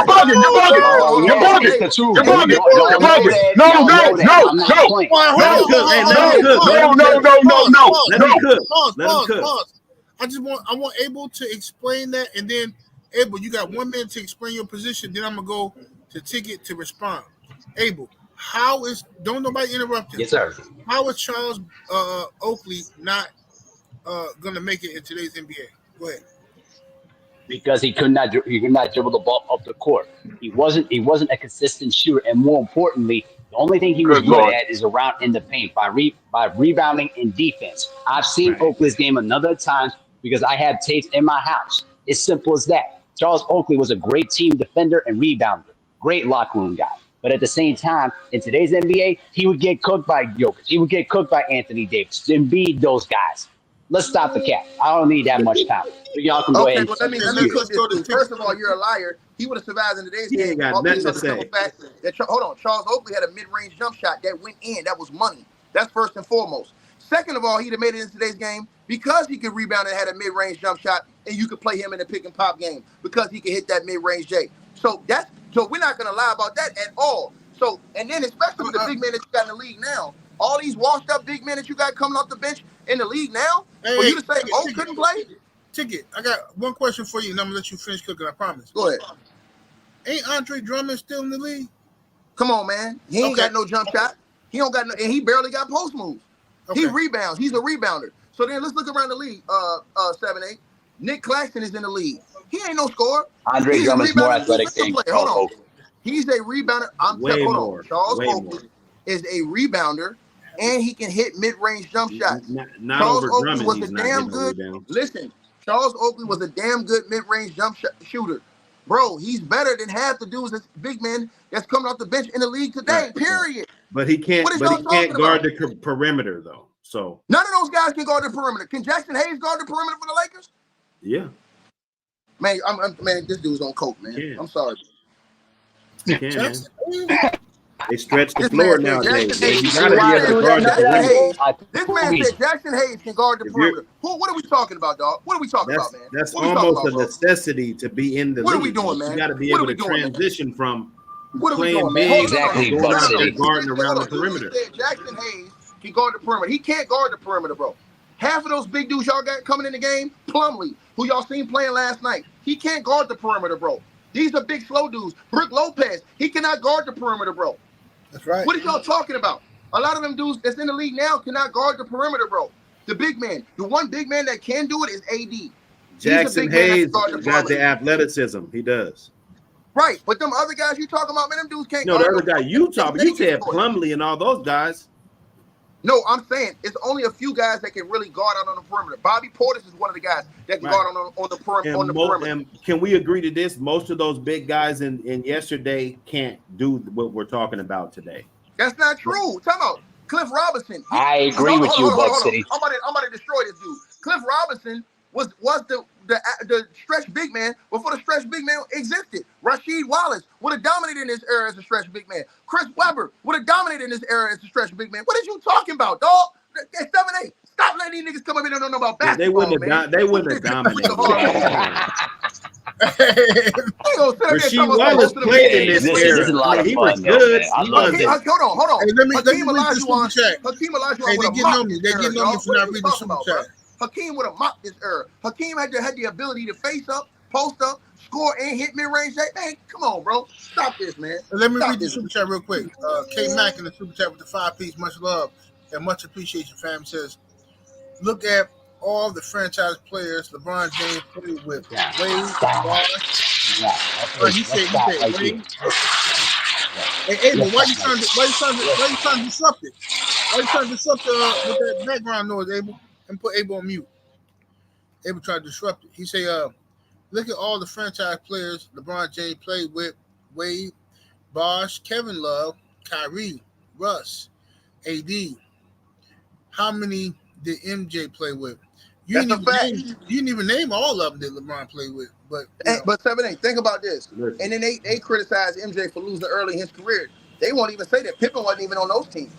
When MJ was losing to the Boston Celtics, like Drew Titan said, MJ wasn't on those teams. Right. Excuse me, Pippen wasn't on those teams. Pippen came Can I get one thing in, man, just so we could put everything into perspective just for a second, man? I'm going to name a team that's in the NBA right now. They won a championship, I think, last year, the Denver Nuggets. What the hell would they do with a team like that? Like, you got to play with superstars. What do you mean? Let me ask you a question. First of all, Kobe and Shaq by themselves would have dominated. First of all, Jokic would have fouled out. He would have fouled out guarding Shaq. And Abels will agree with me on this. Jokic would have fouled out guarding Shaq. That would have been child's play with Shaq. They got weapons. They got weapons. It would have been both ways. Murray would have cooked Derek Fisher's ass. You're not listening to what I'm saying. They're eliminating their main product easily. That I'm talking about. He's getting annihilated in that situation. Michael Porter Jr. Who they got to stick him? Bro, are you out your mind, dog? He's 6'10". You not know who the First of all, Kobe would have been guarding Murray, and they would have put probably Brent Fox or somebody on old boy Porter. He trash anyway. Who? Porter? Thank you. Hold on, but 7-8. You ain't even talking about the first one. The first championship the Lakers got. Porter Jr. Glenn Rice on that team. Hey, what are these dudes talking about, man? Y'all didn't he's great. He's a great player. Bro, what are we talking about? What are we doing here, man? Listen, Jokic is a younger version of Arvydas Sabonis. And Abel, you can't deny that either. You know it's the truth. Shaq would have destroyed him. I don't like Jokic. Well, here's the thing too. Jokic would have had the same thing with Shaquille O'Neal because Shaq had problems guarding big men. He's going to stretch. Sabonis used to do that back in the day. Shaq going to be in foul trouble against Jokic. He would have got two early quick fouls. Exactly. Shaq's going to be in foul trouble against Jokic. Listen. Right. Shaq's gonna have to come out and guard the perimeter, bro. We're talking about you. That's what I'm saying. Jokic is gonna stretch Shaq. My man, you're not listening. That's gonna open up the lane. My brother, listen what I'm saying to you. Gordon. Thank you, Buck City. I want you to understand one thing. Shaq is going deep in the post on the first 2 possessions every game. Why do you think every team in the West loaded up on big man? That's why the Sacramento Kings, outside of Weber, when it had Lawrence Funderburg, when it had Scott Pollard, when it had they got all Portland with the Davis brothers. Yes, they had all those big men because Shaq was fouling dudes out like it was nothing, dog. What are you talking about? So, like I said, them dudes was going inside. Once again, they was going inside, bro. Easy. Shaq was posting up every time. Shaq wasn't shooting no J's. You know what type of pressure would have been on Jokic in that post, guarding Shaq every single time coming down? I'm gonna throw this nugget out there. I'm gonna throw this nugget out there because I know Tiggy's gonna really erupt at this. Remember the illegal defenses back then? Remember that? Yeah, go ahead. You know what illegal defense is. Okay, so here's the thing. Back then, the illegal defenses allowed Shaquille O'Neal to go one-on-one with a lot of his defenders most of the time. It wasn't until the 2001-2002 season where they allowed zone defenses, where the defenses had more of an advantage. You understand? Here's the deal. Shaquille O'Neal, as dominant as he was, he would have to adjust to the zone defenses that the NBA would allow today. Because here's the thing. Because all we have to do, we can load up on one zone against Shaquille O'Neal and try to deny him the basketball. Or Jokic would have to go against him one-on-one, and we'll see who the better person is. And I will agree with you on this. I would take Shaq over Jokic in any type of the day. But here's the thing. Jokic would also have the advantages too. He can shoot from the outside, he can pass, and he can dribble. Those weaknesses that Shaq cannot handle. Remember, hold on. Let me finish. Go ahead. Let me say this again. Remember, Arvydas Sabonis was prior to the knee injuries. Jokic is exactly what Arvydas Sabonis was before the knee injuries. I understand that. So, all right, take it. Go ahead and cook. No, so what I'm saying is that's easy to beat because look what happened with Jokic when he played against Dwight Howard. He got in foul trouble playing against Dwight, bro. Every game. So imagine what would have happened if he played against Shaq. He got in foul trouble playing against the old ass Dwight Howard, and when the year the Lakers won the championship in the bubble. Bro, what do you think would happen if he would have guarded Shaq every single time? They would have not been able to hide that because they play four guards and a big. So you're not able to put another guy on Shaq. He would have had to guard Shaq one-on-one. You wouldn't have been able to hide that. So the pressure Shaq would have put on him because the Lakers are throwing the ball in the post damn near every time. He would have got 2 quick fouls. He'd have been out the game early every game like he was in the playoff series against the Lakers when Dwight Howard started and frustrated Jokic that whole series. So yeah, Jokic might have had his moments whenever he was in the game, but there would have been nothing he could do against Shaq because of the way Shaq would have just been able to just dominate him and take him down in the block, post him up, and bury him underneath the basket and dunk on him. He'd have treated him like he treated all those other European basketball players. Now, here's the other thing. If they denied Shaq the ball, well, that's why you got Kobe Bryant, the best guy in the NBA, to break down the defense. Kobe just breaks you down, get in the lane, you step up and help, and he dishes it to Shaq for an alley-oop or a scoop pass underneath for a dunk. That's easy work. And they didn't have those defenders like the Detroit Pistons had to deal with Kobe Bryant. Jamal Murray ain't doing nothing with Kobe. Michael Porter Jr. damn sure ain't doing nothing with Kobe. KCP ain't doing nothing with Kobe getting his ass cooked. So like I said, class is in session today, man. And a lot of y'all coming here on cap. Drew came here and stood on business, but y'all, come on, man. Let's keep it 100, bro. You know what I'm saying?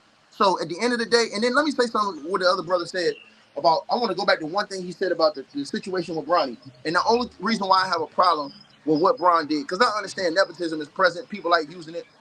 People like when black folks use it. Boom, boom, boom. Yep. But the NBA is majority black. So when you're doing that, Bronny never needed that. He didn't need that shit. It's another dude that's out there that's black that needed that opportunity, that may be fighting for his family to survive and got screwed the fuck over because of that situation. So now he really earned that shit and worked for that shit. But because his daddy, LeBron's daddy, said, nah, my son gonna be here, now he gets X'd out. And we all watched him with our own eyes beat out all those other guys for a roster spot. But he doesn't get that spot. He has to go break down the dude's dad then. Go talk to dude's dad and tell his dad to get before we go any further, I wanted to address something that Abe said. As far as Charles Oakley not being able to play in today's game, let me just point something out. Here's why I disagree. Okay, you mentioned that Oakley couldn't dribble, so he couldn't survive in today's game. Okay, Anthony Mason was indeed actually bigger. He was bigger than Charles Oakley, and he had handles, and we all loved him in New York and everything else. But He got the sixth man award because Oakley was the starter. Think about that. Hey, and Anthony Mason. And he got handles. Anthony Mason did his thing when he was in Milwaukee. I met Anthony Mason when he played for the Bucks. No, in Charlotte. He was better in Charlotte. He played. He had an ugly free throw shot, but Anthony Mason was that move, and he'll whoop your ass. You talk crazy. Yeah, I see, man. Listen, every weekend he got in trouble. Every weekend he got in trouble out here. Trust me, I seen it. He was throwing cops around. It was hilarious. But my point is, how many All-Stars did he make? I think he made one. I forget. But Charles Oakley made the All-Star team how many times? Charles Oakley was a starter. Yeah, he made one. Charles Oakley was a starter. All right. As a matter of fact, he was a starter on the Bulls with Michael Jordan. Listen, man. Okay, this is the greatest compliment you could ever give Charles Oakley.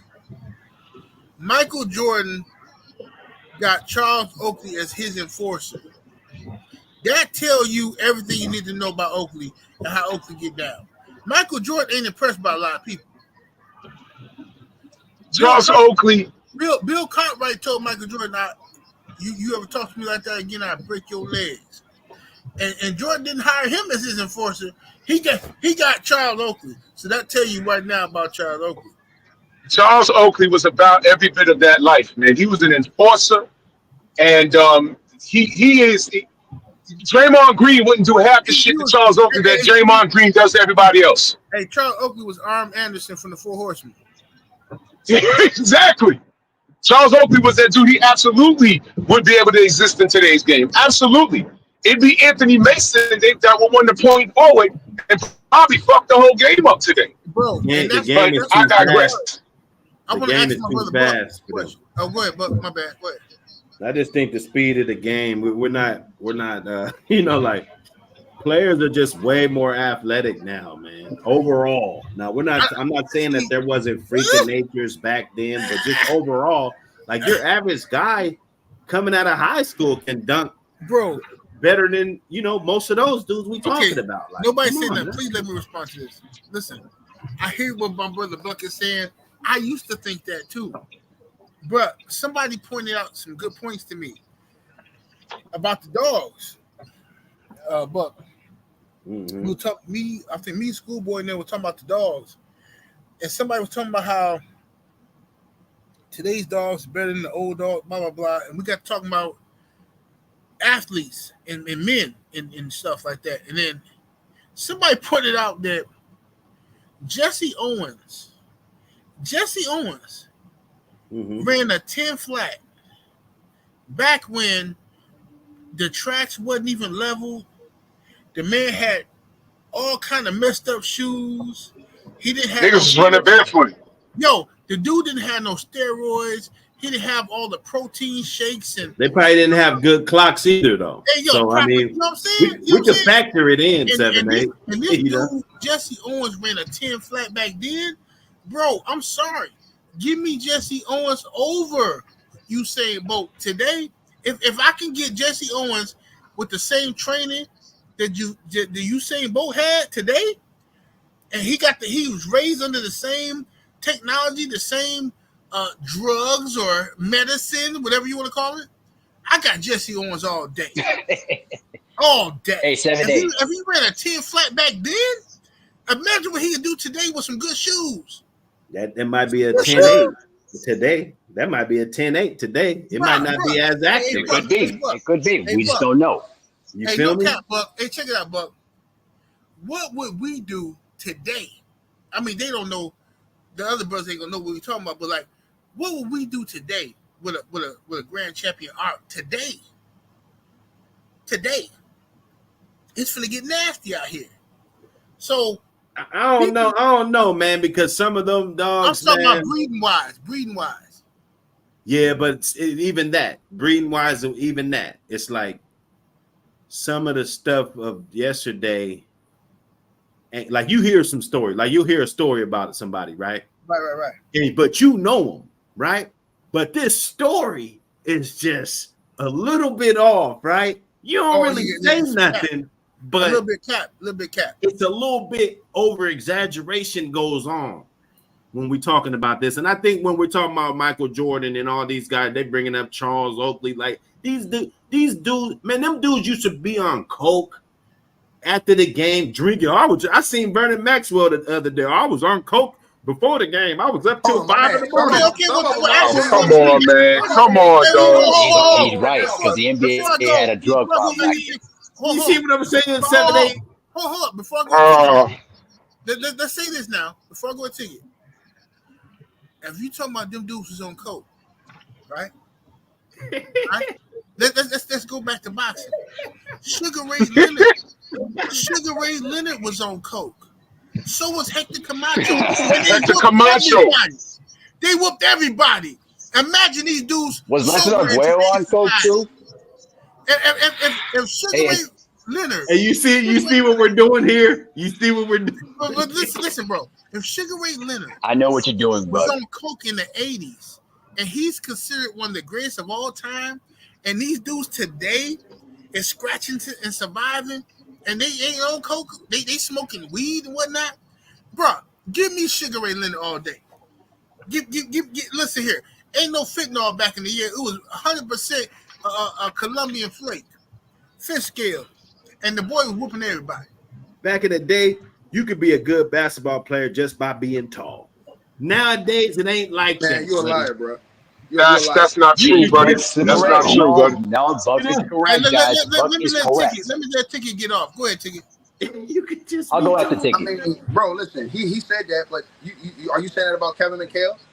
Are you saying that about all the other big men that came up in the old school that could really play, that had moves that could really play? Listen. Here's the thing that I beg to differ with you. In this era, like 70 said, they got more science, more sports, more technology, but guys are more hurt, playing lesser games, can't stay healthy. You had them guys back then, they in Chucks playing damn near 82 games every year. Them guys couldn't wear Chucks today.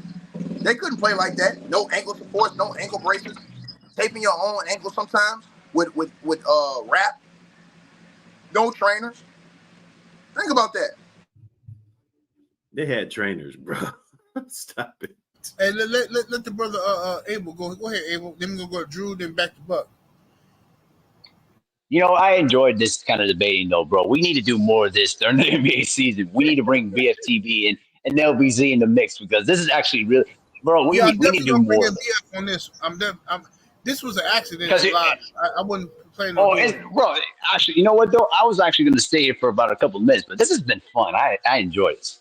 But here's the thing, though, and I want to give this to Drew, because here's the thing. I understand where Drew's coming from, because he grew up in the 90s watching those guys back then, and I got no problem with that. My point here is that where the game is currently, I'd hate to break the news to you. Charles Oakley and Anthony Mason could not survive in today's NBA. It's just how the game is structured now and how more skilled it is now. You got guys that can beat you off the dribble, who can basically shoot at high percentages from the outside too, and some of them can post up too as well. Remember, there are a lot of international players that are basically surpassing a lot of the American players right now.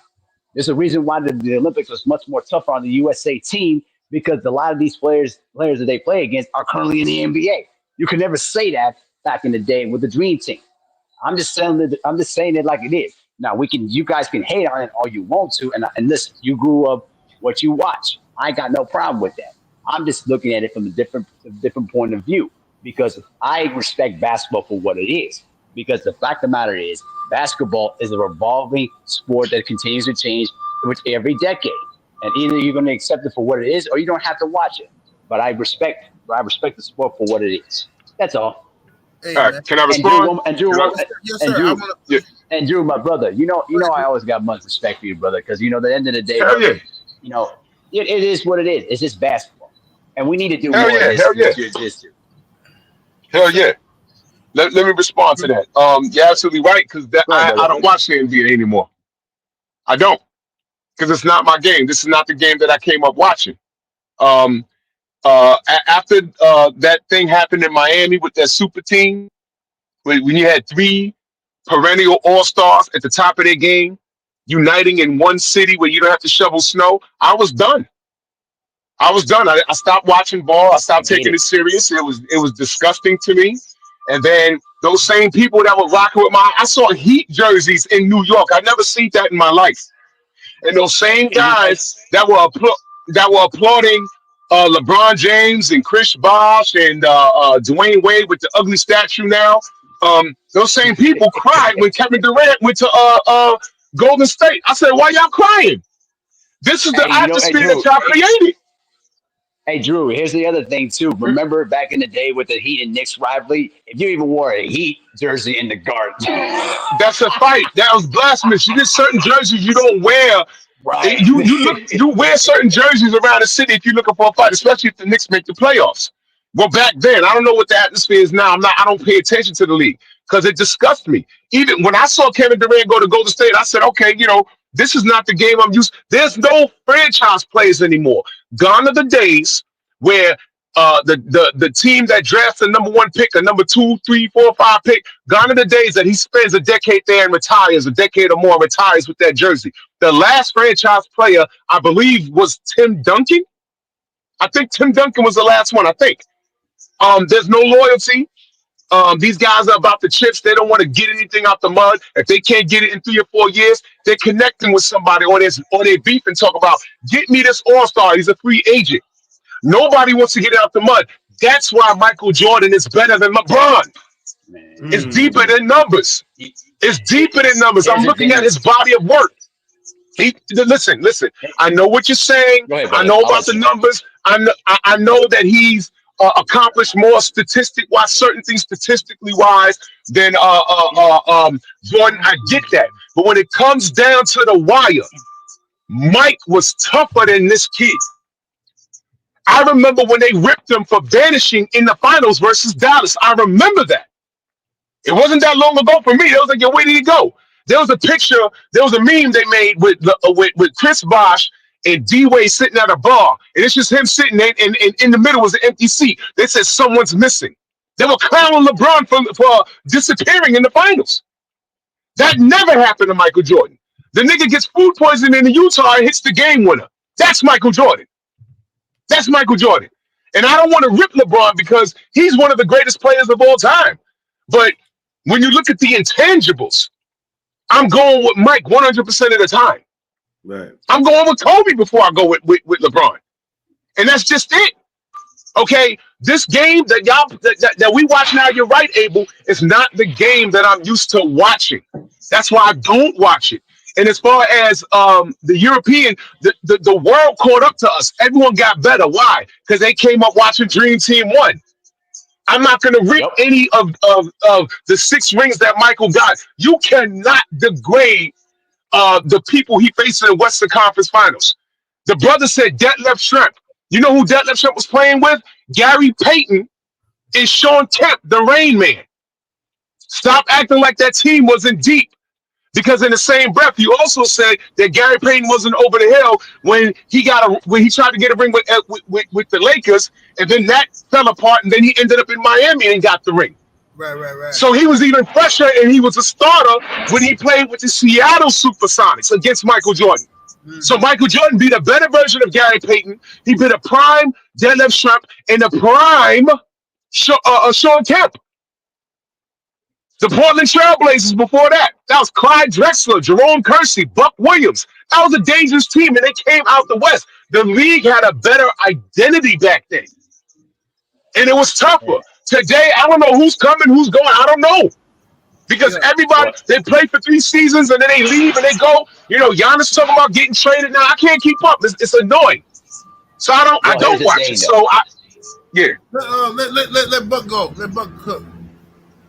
I'll wait till after Buck. Go ahead. I'm gonna go on mute. I'm about to go in the store. I'm gonna go on mute. Y'all go ahead. Yeah, I mean, it's a good argument.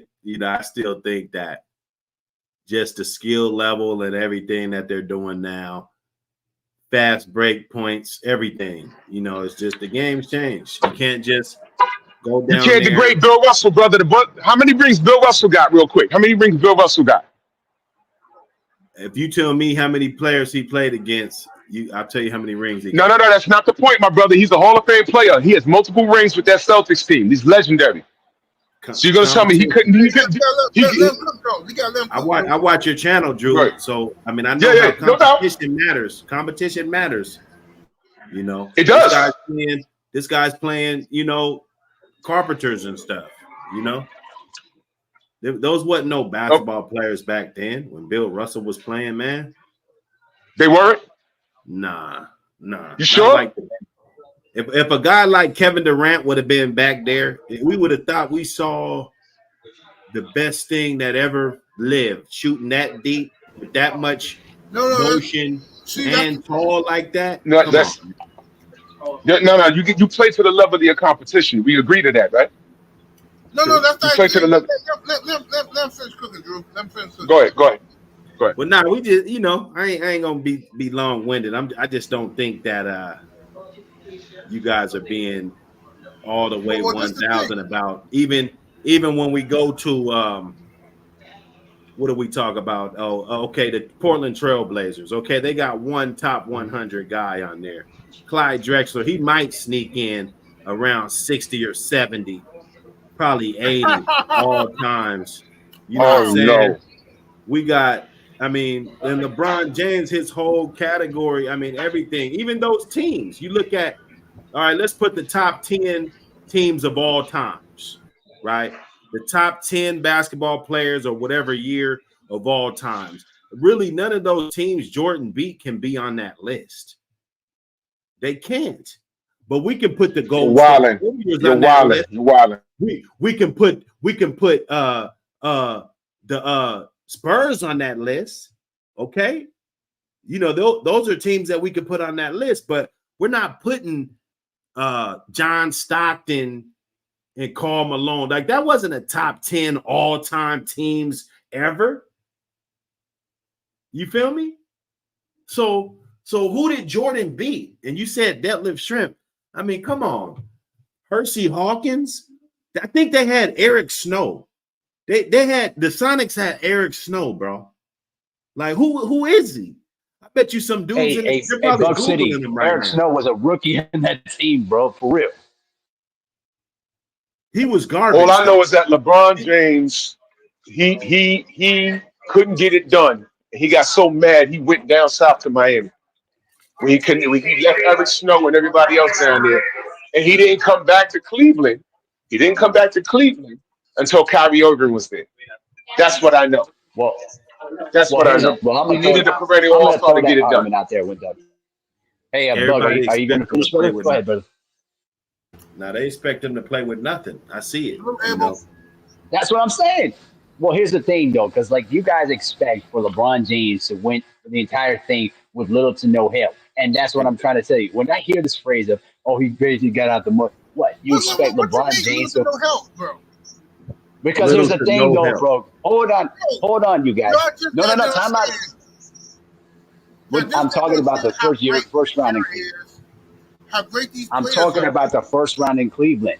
Okay. I'm talking about the first time around in Cleveland. Listen, when he was playing with Cleveland, Dan Gilbert put no investment in getting all-star players to help out LeBron James. It takes more than just one all-star to win an NBA championship. We all know that.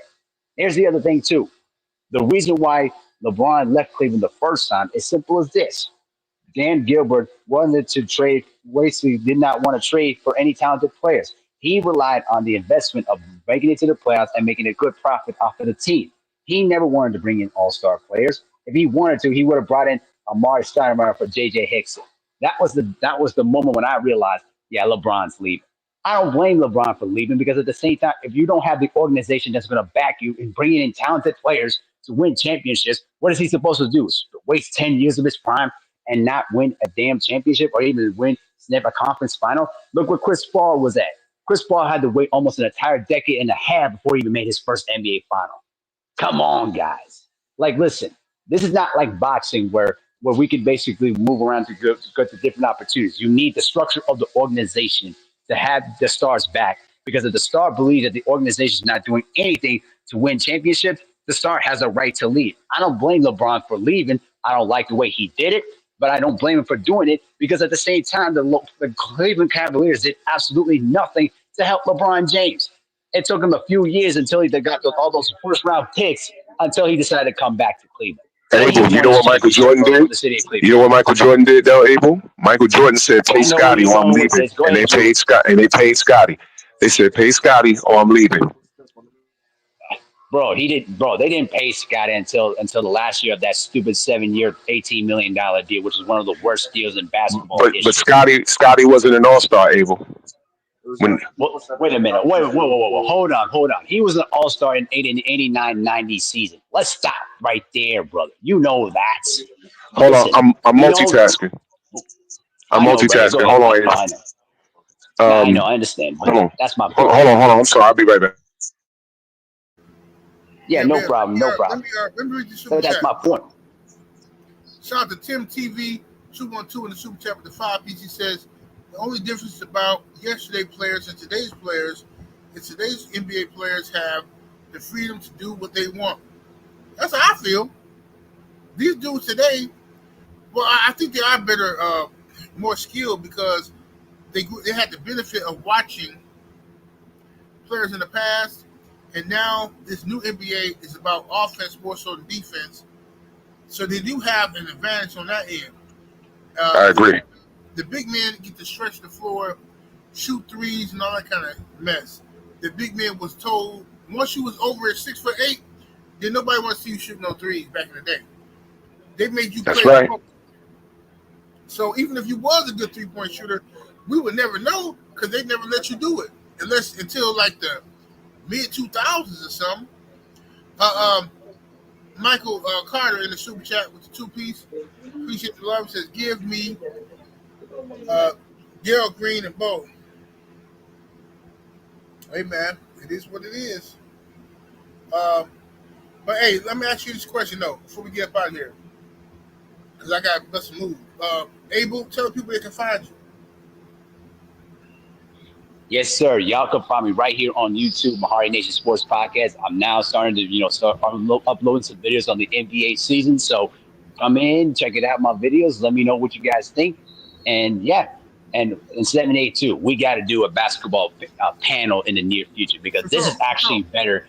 Bro, I've had so much fun discussing basketball than when it comes to the whole Tank Davis and Devin Haney stuff. This is way more fun. I'm going to be doing this once a week at least, bro. At least once a week. Yeah. Hey, but you know what, though, 7-8? You got my number. Let's try to get ticket, you get your buddy, get 2 raw over, and then we'll bring in BFTV, LBZ, and myself. And if you want to bring ladies in, let's have Nick J come over too and let's discuss. Yeah, for sure. We definitely can do that.